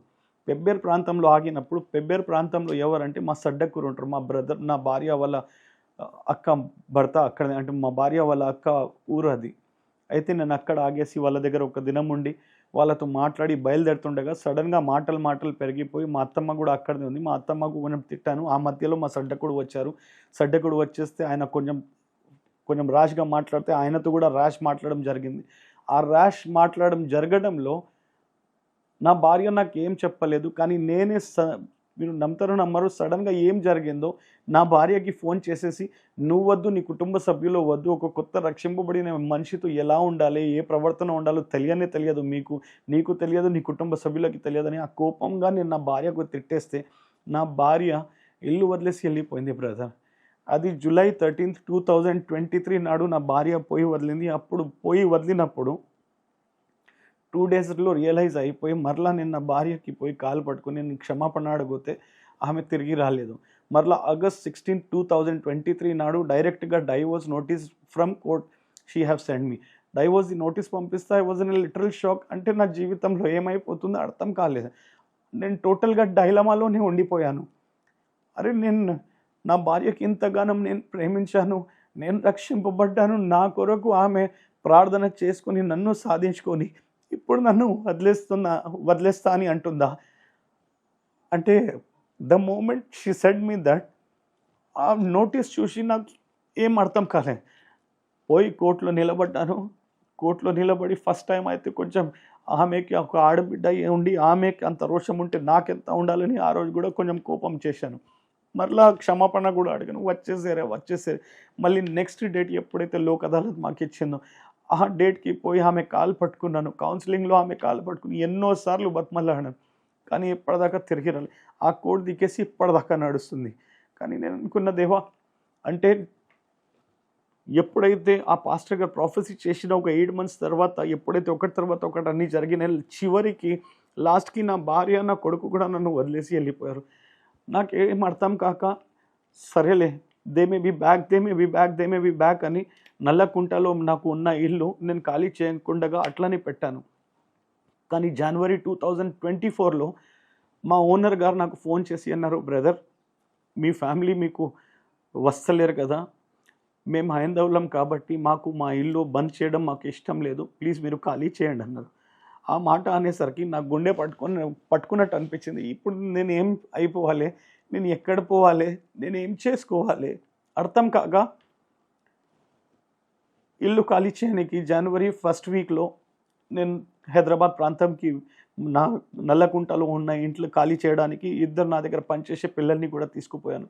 నేను నా బ్రదర్ మీరు ఇద్దరు రండి, కొంచెం నాకు ఇల్లు ఖాళీ చేసేది ఉంది, కొంచెం ప్యాకింగ్ ఉంటుందంటే పిల్లలు నా దగ్గర పనిచేసే పిల్లలు వచ్చారు. వాళ్ళు ప్యాక్ చేస్తుండగా ప్రతి ఒక్క సామాన్ ఏదైతే నేను తీస్తున్నానో, అంటే నా భార్య ఎక్కడైనా మేము పోతున్నామంటే నా భార్య ఏదైనా కనిపించింది అనుకోండి, అది ఎన్ని వేలైనా ఎన్ని లక్షలైనా ఆమెకు నచ్చింది కనుక నేను అది తీసుకోవడానికి సిద్ధంగా ఉంటుండే. ఆమెకు ఏది నచ్చితే అది వితిన్ అ వీక్ అది నా ఇంట్లో ఉంటుండే. ఒకవేళ తక్కువ రేటుది ఉందంటే నెక్స్ట్ మినిట్ నా ఇంట్లో ఉంటుండే. ఏది కూడా ప్రతి ఒక్కటి సామాన్ తీస్తుండగా అది అర్థం కాక ఏడ్చుకొని లాస్ట్కి అంత సామాన్ ప్యాక్ చేస్తూ రాత్రి 2:30 అయిపోతే వాళ్ళిద్దరు పిల్లలు పడుకున్నారు. సరేలే వాళ్ళు పడుకున్నారు కదా అని కామ్గా వెళ్ళిపోయి నేను బెడ్రూమ్లో ఏం చేశానంటే డైరెక్ట్గా ఒక దుప్పట్ట వేసుకొని ఫ్యాన్ని వేసుకొని హ్యాంగ్ చేయడానికి ప్రయత్నిస్తుండగా డైరెక్ట్గా హ్యాంగ్ కూడా అయిపోయాను. నా దగ్గర పనిచేసిన చిన్న పిల్లోడు పెద్ద పిల్లోడిని లేపి, అరే అన్న హాల్లో కనిపిస్తలేడరా, నాకు ఎందుకో భయం అవుతుంది, పొద్దుటి నుంచి అన్న ఏడ్చుకుంటున్నాడు, ఏమో చేసేసుకుంటాడేమో అని భయం అవుతుందని నేను లోపల నుంచి తలుపు వేసుకున్నాను. మీరు నమ్ముతారో నమ్మరు, ఆ తలుపు ఇరగొట్టేసి వచ్చేసి నన్ను పట్టుకొని కాపాడారు. ఒకవేళ నేను అనుకుంటా ఇంకా 10-12 seconds డిఫరెన్స్ ఉంటే ఈరోజు నాకు చనిపోయి దగ్గర 2.5 years అయిపోతుండే. ఆ రోజు ఎప్పుడైతే వాళ్ళ ద్వారా దేవుడు నన్ను కాపాడినాడు, నేను ఏడ్చుకుంటూ మరలా సడన్గా ఆ మాట గుర్తుకొచ్చింది. ఏమంటే ఈ ప్రాఫిట్ మా పాస్టర్ గారు అన్నారు కదా, ఈ ప్రాఫెసీ చేశారు కదా, ఎప్పుడైతే ఇవన్నీ జరుగుతాయో, ఇవి జరిగే సమయానికి ఎప్పుడైతే మీరు దేవుని కోసం స్థిరంగా నిలబడతారో అప్పుడు దేవుడు మీ జీవితంలో ఎన్నో అద్భుతాలు చేస్తారు, మీ ద్వారా ఎన్నో అద్భుతాలు చేస్తారు బ్రదర్ అన్నారు. ఆ మాటని బట్టి నేనేం చేసిన, దేవా ఇప్పుడు ఏమైనా కానీ ఇప్పుడు నువ్వు అన్నావు కదా నేను నీ మార్గంలో నడవాలి, నేను నీకే పట్టుకుంటా, నువ్వే నాకు అన్ని ప్రాబ్లమ్స్కి సాల్వ్ చేయాలి. ప్రాబ్లమ్ సాల్వ్ చేస్తావా లేదా నాకు తెలియదు, నేనైతే నీ సేవాకి వస్తున్నా అని ఆ రోజు నిర్ణయించుకొని దేవుని దగ్గర మొర పెట్టడం మొదలు పెడితే దేవుడు కర్నూలు ప్రాంతం చూపించి అక్కడ సాల్ట్ బైబిల్ కాలేజ్లో నేను పాస్టర్ ట్రైనింగ్ మొదలు పెట్టాను. 2024 ఫిబ్రవరి మంత్లో నేను పాస్టర్ ట్రైనింగ్ మొదలు పెడితే ఇప్పుడు 2026లో నాకు దేవుని మహాకృపలో ఫిబ్రవరి 14th నాడు నాకు మాస్టర్ ఆఫ్ డివినిటీ సర్టిఫికేట్ వచ్చింది. ఈ దేవుని మహాకృప వల్ల నేను ఎప్పుడైతే ఫిబ్రవరి 14th నాడు 2026కి నాకు పాస్టర్ ట్రైనింగ్ది సర్టిఫికెట్ ఇచ్చేటప్పుడు మా పాస్టర్ గారు అన్నారు గర్వంగా, స్టేజ్ మీద ఇస్తుండగా అందరికీ, బ్రదర్ మీరు ఎన్ని సంఘాలు ఇప్పటిదాకా బోధించారంటే, నేనన్నా సార్ అప్పటిదాకా నాకు 137 చర్చెస్ అయింది. అంటే నేను రక్షింపబడి, అంటే నాట్ ఓన్లీ టెస్టిమనీస్ ఈ సైడ్ని వదిలేస్తే అప్పటిదాకా 137 చర్చెస్లో వాక్యాన్ని బోధించాను. వాక్యాన్ని బోధించేటప్పుడు అందరి ముందర పాస్టర్ గారు అన్నారు, నాకు నా లైఫ్లో ఫస్ట్ నా స్టూడెంట్ని చూస్తున్నాను. నేను ఎప్పుడైతే వాక్యంలో, అంటే నేను పాస్టర్ ట్రైనింగ్ కంప్లీట్ అయిన తర్వాత నేను సంవత్సరంలో కూడా అంత వాడబడలేదు, కానీ ఈయన పాస్టర్ ట్రైనింగ్ కాకముందే ఇప్పటిదాకా 137 చర్చెస్లో ఈయన వాడబడ్డాడు. అయితే ఇంకో పాస్టర్, నాకు ఎవరైతే గురుగారు ఉన్నారో ఆయన అయితే నాకు ఇంటర్నేషనల్ స్పీకర్ అని పిలుస్తారు. నా దేవుడు ఆయన ఏదైతే మాట పలికినాడో ఆ మాట దీవించునుగా. కానీ అయితే అక్కడ నా జర్నీ మొదలైంది. 2024లో ఎప్పుడైతే నేను నా ఇల్లు ఖాళీ చేసిన తర్వాత సాల్ట్ బైబిల్ కాలేజ్లో నేను బైబిల్ ట్రైనింగ్ తీసుకుంటుండగానే అదే సంవత్సరంలో నాకు ఒక దర్శనం వచ్చింది. ఆ దర్శనంలో నేను ఏం చూశానంటే, హైదరాబాద్లో ఓల్డ్ సిటీలో నేను సువార్తని ప్రకటిస్తున్నానని. ఎప్పుడైతే ఆ దర్శనం వచ్చిందో కొంచెం లైట్గా తీసుకున్నాను. మరలా అదే వారంలో సేమ్ అదే దర్శనం వచ్చింది. దర్శనం వచ్చిన వెంబడినే ఆలోచనలో పడ్డాను, ఏం జరుగుతుంది దేవా, మొన్ననే ఈ కళ వచ్చింది, సేమ్ అదే డ్రీమ్ మరలా ఎందుకు చూపించినావు నాకు అని. మరలా ఒక 2 days కూడా గ్యాప్ కాలేదు. మరలా థర్డ్ టైం సేమ్ అదే కళ వచ్చింది. ఆ కళలో ఏం చూస్తున్నా అంటే, హైదరాబాద్ ముస్లిం సహోదరుల మధ్యలో ఓల్డ్ సిటీలో నేను సువార్తని ప్రకటిస్తున్నానని. లేచి వెంబడినే మోకాల మీద కూర్చొని నేను ఒకటే అనుకున్నా, దేవా నువ్వు ఎప్పుడైతే అబ్రాహాంకి దర్శనం ఇచ్చినావో ఆ దర్శనాన్ని బట్టి ఆయన ఒక్క క్షణం కూడా ఆలోచించకుండా ఇస్సాక్ని బలి ఇవ్వడానికి సిద్ధంగా అయిపోయినాడు. కానీ నువ్వు దర్శనంలో ఖాళీ నాకు సువార్త ప్రకటించమంటున్నావు కదా దేవా, సరేలే దేవా నేను పోతా అని అక్కడ నా పాస్టర్స్కి అందరితో మాట్లాడి వాళ్ళ దగ్గర ప్రార్థన అభిషేకం చేపించుకొని అక్కడ నుంచి హైదరాబాద్ కోసం బయలుదేరాను. హైదరాబాద్ కోసం బయలుదేరితే అప్పట్లో నా దగ్గర ఓన్లీ 900 రూపాయలు నా చేతిలో ఉండే. ఆ 900 రూపాయలు చేతిలో తీసుకొని నేను హైదరాబాద్ ప్రాంతంకి పోయి సువార్త ప్రకటించడానికి పోతే ఒక 1 month కోసం నేను వెళ్ళాను. 1 month కోసం వెళ్తే నా దగ్గర ఎవరైతే పని పిల్లోడు నా ప్రాణాన్ని కాపాడినాడో అదే పని పిల్లోడికి నేను అడిగిన, బేటా నేను ఒకవేళ నీ దగ్గర వచ్చి 1 నెల ఉంటే ఏం అనుకోవు కదా, ఎందుకంటే నువ్వు రూమ్లో ఒక్కటే ఉంటావు కదా, ఎందుకంటే ఇప్పుడు ఆయన ఆటో నడుపుతున్నాడు. ఆ అబ్బాయికి అడిగాను, నేనన్నా అన్నా నువ్వు నా దగ్గర వచ్చి ఉండడం నాకు అదృష్టం, నాకు చిన్నప్పటి నుంచి నువ్వు సాకినావు అంటే. ఆయన సంతోషంగా నాకు ఆహ్వానించినాడు. ఆయన ఇంట్లో ఉన్న డైలీ పొద్దున్న లేచి అన్న దగ్గర నుంచి సువార్త కోసం వెళ్తుండే. స్టార్టింగ్ 3 days దేవుడు ఏదైతే ఏరియాస్ నాకు చూపించినాడో ఆ ఏరియాస్కి నేను పోయి ప్రార్థన చేసి ప్రార్థన ద్వారా కంచె వేసేసి మరలా వచ్చేసాను. 4th day నుంచి సువార్త ప్రకటించడం మొదలుపెట్టాను. 4th day ఎప్పుడైతే సువార్త ప్రకటించడం మొదలుపెట్టినప్పుడు మంచి జరిగింది. 5th day మరలా పోయాను, సువార్త ప్రకటిస్తుండగా లాస్ట్కి చివరికి ఈవినింగ్ అయిపోతుండగా సరేలే ఇప్పుడు వెళ్ళిపోతుండగానే ఒక 4 గ్రూప్ కనబడింది, యవనస్తులది. సరేలే వీళ్ళకి కూడా చెప్పిపోదాం దేవుని గురించి అనుకొని వాళ్ళ మధ్యలో పోయి హాయ్ బ్రదర్ అది ఇది మాట్లాడుకుంటూ కొంచెం ముచ్చట్లు మాట్లాడుకుని నేను సువార్త ప్రకటించడం మొదలు పెడతాను. అయితే ఎప్పుడైతే యేసు ప్రభు గురించి మొదలు పెట్టిన ఎప్పుడైనా తు కోన్స ఏరియా మే ఆకే క్యా బాత్, అంటే నువ్వు ఏ ఏరియాలో వచ్చి ఏం మాట్లాడుతున్నా తెలుసా అని కొట్టడం మొదలు పెడితే మీరు నమ్మరు బ్రదర్, నా బాడీ మీద దేహం మీద ఉన్న ప్రతి ఒక్క బట్ట చినిగిపోయేంత కొట్టారు. నా వీపి మీద ఇంత పెద్ద గడ్డ అయిపోయిండే. నా కాళ్ళు చేతులు 2 కూడా డైరెక్ట్గా ఫ్రాక్చర్ అయిపోయి మొహం నుంచి నాలుక లోపల నుంచి కొంచెం సగం కట్ అయిపోయిండే. ఆ నాలుక నుంచి బ్లీడింగ్ స్టార్ట్ అయిపోయి ముక్కు నుంచి బ్లీడింగ్ స్టార్ట్ అయిపోయి ఎంత కొట్టారంటే లేచి నేను నిలబడి మరలా నేను కదలలేని పరిస్థితి దాకా కొట్టారు నాకు. అయితే అదే పరిస్థితిలో కామ్గా రూమ్ దగ్గర పోయి ఎవరి దగ్గర అయితే అబ్బాయి దగ్గర ఉన్నానో ఆ అబ్బాయి దగ్గర పోయి పడుకొని డైరెక్ట్గా, అంటే ఆ అబ్బాయికి 2 rooms ఉంటాయి పక్కలోనే. అయితే నా పక్కలో ఉన్న రూమ్లో నేను పడుకుంటా, పక్కలో ఉన్న వేరే రూమ్లో ఆయన పడుకుంటాడు. అయితే ఈ రూమ్లో నేను పడుకున్నా అని చూసేసి కామ్గా ఆయన వెళ్ళిపోయిండు. పొద్దున లేచి సువార్త కోసం పోదామంటే మీరు నమ్మరు బ్రదర్, నేను లేవలేని పరిస్థితిలో ఉన్నాను. నేను ఏం చేయాలి అర్థం కాక, అన్న దేవా నా దగ్గర 900 ఉంటే నేను సువార్త కోసం వచ్చాను, ఇప్పుడు 300 నా దగ్గర మిగిలినాయి. ఒకవేళ నేను డాక్టర్ దగ్గర పోతే 200 ఖాళీ ఛార్జెస్ తీసుకుంటాడు, మళ్ళీ నాకు మందులు రాస్తే మెడిసిన్స్ రాస్తే 1000 రూపాయలు మెడిసిన్స్ రాస్తే నేను ఎక్కడి నుంచి తెయాలి దేవా, నాకు అర్థం అవ్వట్లేదు, నువ్వు ఏం చేస్తావు నాకు తెలియదు. నువ్వు స్వస్థపరిచే దేవుడు, నాకు తెలుసు నువ్వు స్వస్థపరుస్తావని, ఇప్పుడు నువ్వు ఏం చేస్తావు నాకు తెలియదు, నువ్వు నన్ను స్వస్థపరచాలని మొండిగా ప్రార్థన చేస్తూ ఏడ్చుకుంటూ మొదలు పెడితే మీరు నమ్మరు, కొట్టిన దెబ్బలకి ఈ మొహం ఇప్పుడే కొంచెం లావు ఉంటుంది కదా, దీనికి డబల్గా ఇంత లావ్ అయిపోయి నా కళ్ళు కూడా నేను సరిగ్గా ఆ చైనీస్ది కళ్ళు ఉంటాయి కదా అలా కళ్ళు అయిపోయిండే. అయితే నా పరిస్థితి నేనే చూసి నేను ఏడ్చుకుంటున్నాను, ఏం పరిస్థితి నాది అయిపోయిందని. మీరు నమ్ముతారు 3 o'clockకి నేను మొదలుపెట్టిన ప్రార్థన ఈవినింగ్ 5:30కి బ్రదర్ జస్ట్ ఒక స్మోక్ లాంటిది నా బాడీ నుంచి ఏదో బయటికి వచ్చి బాడీ మొత్తం హీల్ అయిపోయింది. అంటే దానికన్నా ముందు కూడా ఎన్నోసార్లు చాలామంది నా దగ్గర వచ్చి ప్రార్థన చేయించుకున్న వాళ్ళు ఉన్నారు. ఒక అమ్మాయి వచ్చేసి 14 years నుంచి ఆమెకు గర్భం ధరించలేక ఇబ్బంది పడుతుంటే ఆమె కోసం ఉపవాస ప్రార్థన పెడితే వితిన్ 3 months షీ కన్సీవ్డ్. అంటే ఆమె గర్భఫలం పొందింది.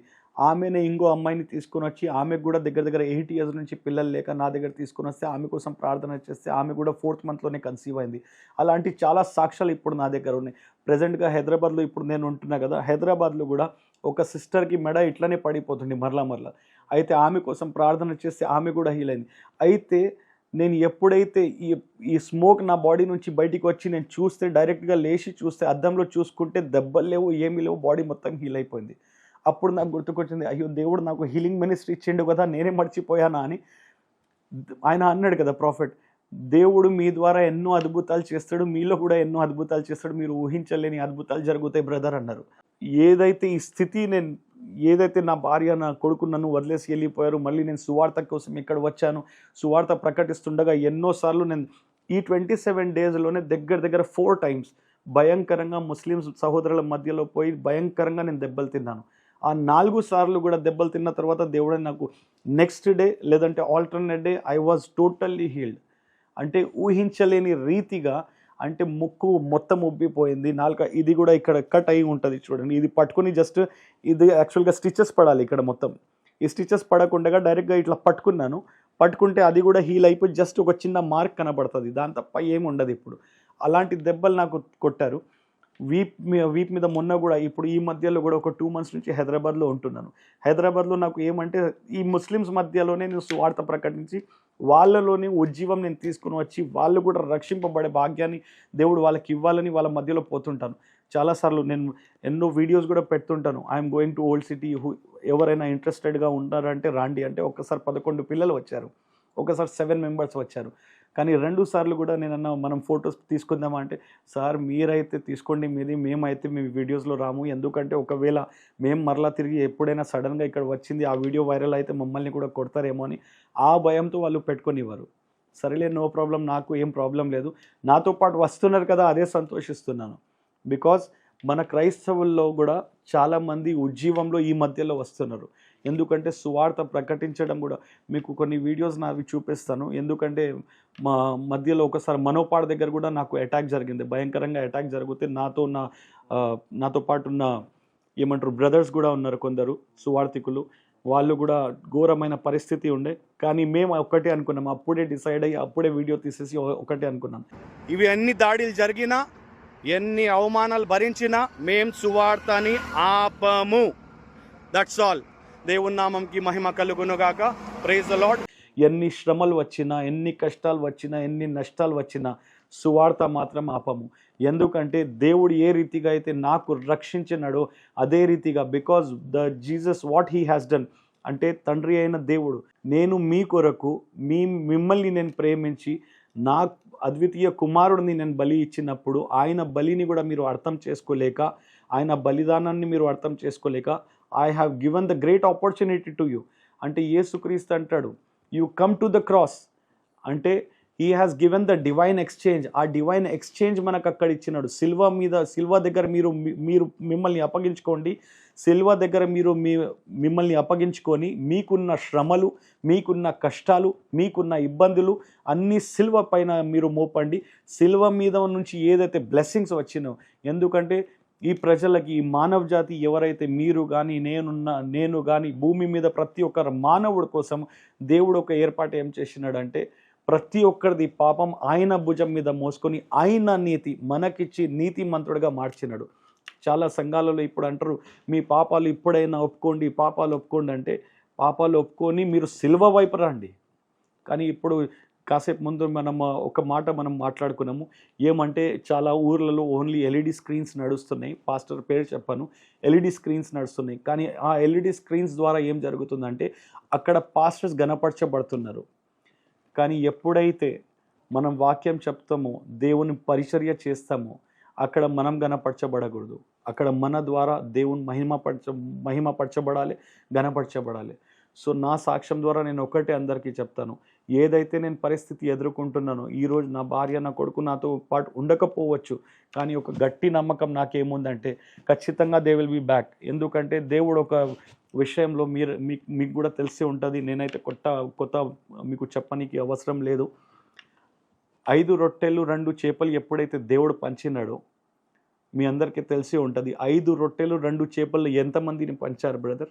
5,000 పురుషుల్ని పంచారు. 5,000 పురుషులతో పాటు కాదంటే కూడా ఒక 3,000 లేడీస్ అయినా ఉనింటారా, ఒక 2,000 పిల్లలైనా ఉనింటారా, కాదంటే కూడా ఎంత దగ్గర 10,000 మందిని పంచారు. So the example of my testimony అంటే ఏదైతే ఒక ఉపమానం ద్వారా మీకు మా టెస్టిమనీ చెప్పాలని అనుకుంటున్నానంటే, ఎప్పుడైతే 5 రొట్టెలని దేవుడు యేసుక్రీస్తు ఆకాశం వైపు పట్టుకొని దాన్ని ప్రార్థన చేసుకుని దాన్ని బ్లెస్ చేస్తాడు. బ్లెస్ చేసి ఇరగొట్టడం మొదలు పెడితే అది బ్లెస్ అవ్వడం మొదలవుతుంది. సో ఎప్పుడైనా మన జీవితంలో కూడా ఎప్పుడైనా బ్రేకేజ్ వస్తుందో, వెన్ వీఆర్ బ్రోకెన్, టోటల్గా నలగొట్టి ఉంటాము, ఇరగొట్టి ఉంటాము, అవమానించబడి ఉంటాము, ఉమ్మివేయబడి ఉంటాము, ద్వేషించబడి ఉంటాము, ఇవన్నీ ఎప్పుడైతే జరుగుతాయో దాని తర్వాతనే బహుగా మీకు బ్లెస్సింగ్స్ రావడం మొదలవుతాయి. ఎందుకంటే 5 రొట్టెలు 2 చేపలు ఎలా అయితే అంటే ఎప్పుడైతే ఆ రొట్టెలు బ్రేక్ అవ్వడం మొదలైనాయో అప్పుడే అది బ్లెస్సింగ్ లాగా బ్లెస్ అవ్వడం మొదలయ్యాయి. అదే రీతిగా నా జీవితంలో ఎలా అయితే బ్రేకేజ్ ఉందో దేవుడు నాకు బ్లెస్ చేయబోతున్నాడని నేను నమ్ముతున్నాను. ఒకవేళ నా బ్లెస్సింగ్ ఇక్కడ దాకానే ఆగుతుందంటే ఈ బ్లెస్సింగ్తో కూడా నేను సరిపెట్టుకుంటా. కానీ నాకు తెలుసు నా దేవుడు ఆశ్చర్య కార్యములు చేసే దేవుడు. ఎందుకంటే గతంలో కొన్నిసార్లు మీరు నమ్మరు, నేను కర్నూలుకి షిఫ్ట్ అయినప్పుడు, కర్నూలుకి పోయినప్పుడు కొన్నిసార్లు నా దగ్గర తినడానికి కూడా గతి లేకుండా అంత ఎందుకు మన 2025 నవంబర్ మంత్ దాకా కూడా నా దగ్గర తినడానికి గతి లేకుండా నవంబర్ మంత్లో ఒకటి తర్వాత అక్టోబర్ నుంచి నాకు కాల్స్ రావడం స్టార్ట్ అయినాయి. బ్రదర్ మీరు మా సంఘంకి రావాలి. మీ పక్కలో ఉన్న విజయవాడలో డిసెంబర్ మంత్లో వస్తే ఒకటే దినంలో 3 మీటింగ్స్ జరిగాయి. చాలా అది కూడా పెద్ద గ్రౌండ్స్లో ఎక్కడో ఏర్పాటు చేశారు. ఒక్కొక్క మీటింగ్కి దగ్గర 4,000 5,000 మెంబర్స్ వచ్చారు. అంటే నాది పోస్టర్ పెట్టినప్పుడు ఎక్స్ ముస్లిం బ్రదర్ అహ్మద్ హుసేన్ రయీస్ పాల్ అని పెట్టినప్పుడు ఎవరైతే చాలామంది కొన్ని లక్షల మంది ఇప్పటిదాకా సాక్ష్యాన్ని విన్నారు. ఆ సాక్ష్యాన్ని విన్న ప్రతి ఒక్కరు విజయవాడ నుంచి కూడా చాలామంది ఉన్నారు. కానీ నేను విజయవాడలో కూడా ఇంత ఉజ్జీవం ఎప్పుడు చూడలేదు, నేను ఊహించలేదు అంత ఉజ్జీవం ఇక్కడ కూడా చూశాను. ఇంతమందిలలో మీరు ఏం ఎక్స్పెక్ట్ చేస్తారు? పిన్ డ్రాప్ సైలెన్స్ ఉండగలుగుతుందా? ఎలా అయితే మనం ఇద్దరు మాట్లాడేటప్పుడు ఎంతైతే పిన్ డ్రాప్ సైలెన్స్ ఉందో 4,000 మంది మధ్యలో కూడా అంత పిన్ డ్రాప్ సైలెన్స్ జరిగింది. So I was in a shock. అంటే కొన్నిసారి ఇప్పుడు నేను అనుకుంటాను టెస్టిమనీలో ఇప్పుడు నేను మీకు చెప్పాను, ఎప్పుడైతే నేను గతంలో నేను ముస్లింగా ఉన్నప్పుడు క్రైస్తవుల ఎక్కడైనా మహాసభ జరిగితే అక్కడ బాంబు వేసి లేపేయాలని, ఇప్పుడు నేను అనుకుంటా నాకు మహాసభలను నేను నిలబడి బోధిస్తుండగా నాలాంటి ఒక మూర్ఖుడు అక్కడ ఉండకుంటే చాలని. ఎందుకంటే వాళ్ళు కూడా అనుకుని ఉంటారు నాకు లేపాలని. ఇప్పుడు మహబూబ్ నగర్లో టాప్ బిజినెస్ ఫ్యామిలీస్లో మేము ఒకరం. అక్కడ ఉన్న కొన్ని ముస్లిం సమూహంలో ముస్లిం మస్జిద్ గ్రూప్స్లో ఏం జరుగుతుందంటే నా వైరల్ చేసేసి నా మీద బహుమతులు కూడా పెట్టారు.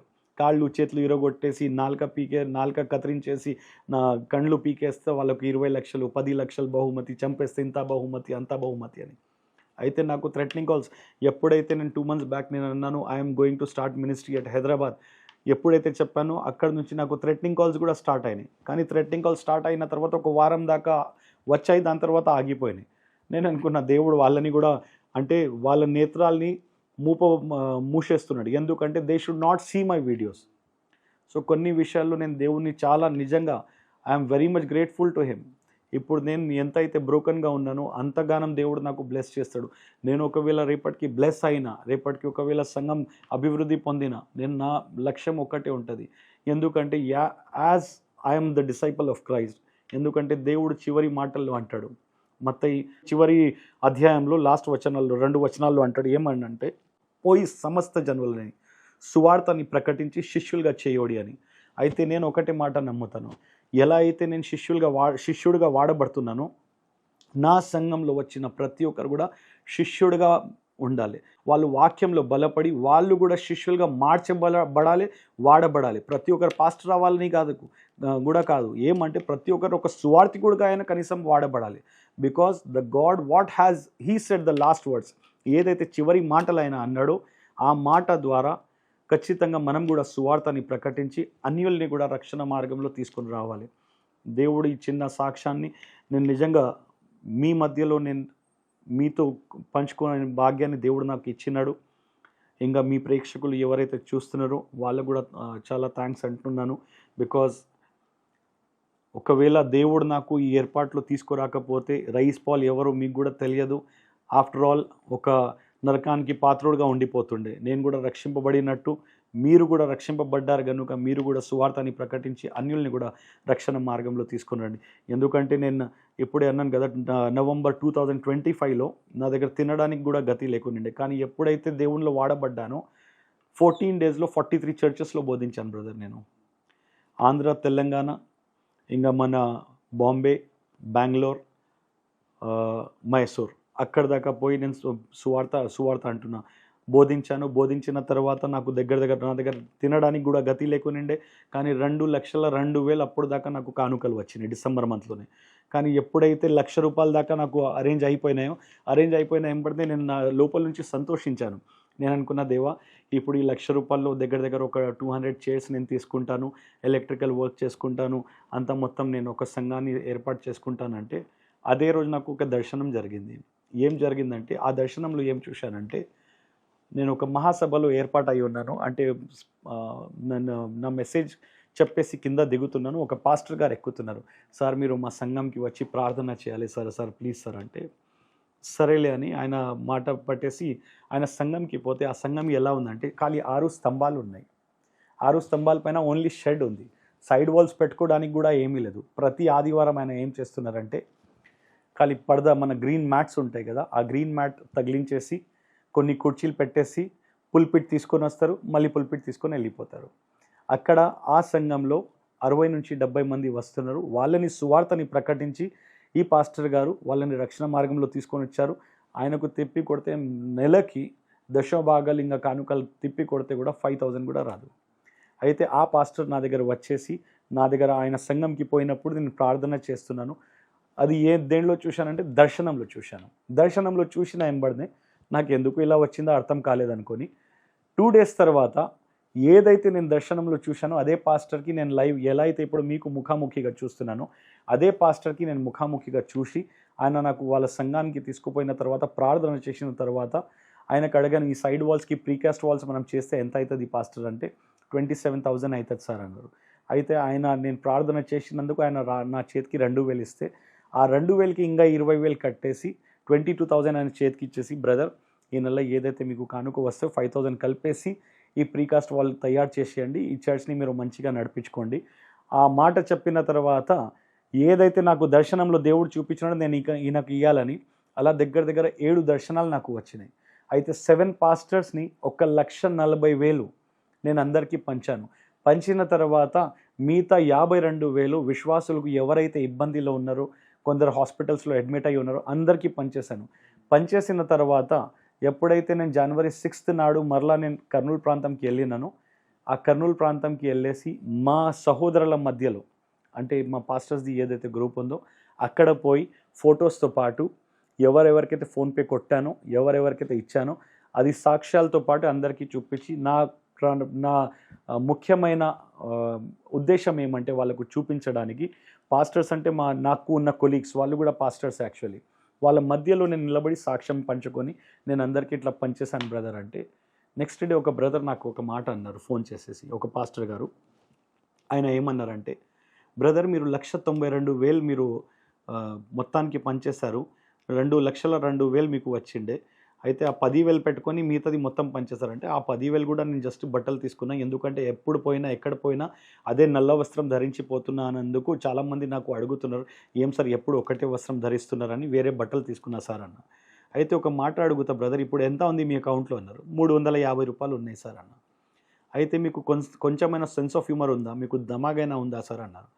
ఎందుకు బ్రదర్, ఎందుకు సార్ అట్లా మాట్లాడుతున్నారంటే, ఆయన ఏమన్నారంటే, మీకు ఇప్పుడు దేవుడు 2 లక్షల దాకా మీ చేతికి అప్పగిస్తే మీరు మొత్తానికి మీరు అందరికీ పంచేసి వస్తారా? మీరు ఏమనుకుంటున్నారంటే నేను ఒకటే అన్నాను. అప్పట్లో కోట్ల ఆస్తి నేను చూసిన వాడిని ఈ 2 లక్షలు నాకు ఏం పెద్ద మాట కాదు సార్ అన్నా నేను. ఎందుకంటే ఇది దేవుని సొమ్ము. దేవుడు నాకు చూపించినాడు, బయలుపరిచినాడు. ఆ సేవకులు ఎవరైతే నిజాయితీగా సేవ చేస్తున్నారో, కానీ ఏమంటే వాళ్ళు ఎక్కడ పోయినా వాళ్ళకు 500 కూడా కానుక ఎవరు ఇయ్యరు. నేను బోధిస్తే వాళ్ళు 5 నుంచి 10,000 నాకు కానుకలు నాకు చేతిలో పెడతారు. అది జమ చేసిన తర్వాత దేవుడు నన్ను ఉపయోగించి వాళ్ళకు ఇవ్వమంటున్నాడు. ఇప్పుడు ఒకవేళ నేను దేవుని మాట వినకుంటే నేను ఇక్కడ దాకానే ఆగిపోవాల్సిన వస్తుంది సార్ అన్నాను. అయితే నేను ఒక మాట చెప్తా బ్రదర్, ఇప్పుడు మీ దగ్గర ఈ నెల రెంట్ కట్టడానికి పైసలు ఉన్నాయా? నా రూమ్ రెంట్ అప్పటికి 3,500. నేనన్నా లేదు సార్ అన్నాను.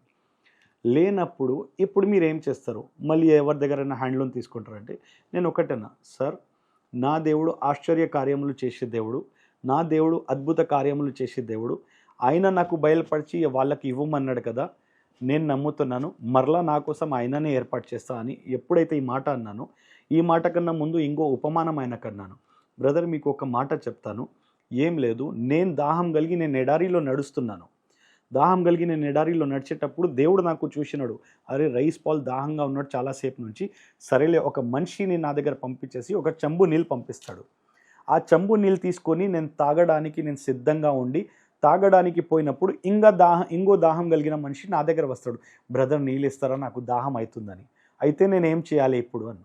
ఇప్పుడు మీరు చెప్పండి బ్రదర్, నేనేం చేయాలి అప్పుడు? వాళ్ళకు కూడా కొన్ని మంచినీళ్ళు ఇవ్వాలి. వాళ్ళకి కొన్ని మంచి నీళ్ళు ఇవ్వాలి. కానీ నేను దేవుని ప్రణాళిక ప్రకారంగా నడుస్తున్నా కనుక నేనేం చేస్తానంటే ఆ ఎడారిలో నడుస్తున్న నేను ఫస్ట్ ఆ చెంబు నీళ్ళు మొత్తానికి ఆయనకి ఇచ్చేస్తాను. ఒకవేళ నా అదృష్టంలో ఉంటే ఖచ్చితంగా దేవుడు ఆయన ద్వారానే మరలా సగం నా చేతికి ఇచ్చేస్తాడని ఆ నమ్మకంతో ఫస్ట్ ఆయనకే ఇస్తాను. ఎందుకంటే ఆయన కూడా దాహం కలిగి ఉన్నాడు. ఫస్ట్ ఆయనకి ఇస్తాను. ఇప్పుడు ఆయన ప్రశ్న ఏమడిగి, ఇప్పుడు మొత్తానికి ఆయన తాగేసినాడు అనుకోండి, అప్పుడు మీరు ఏం చేస్తారు?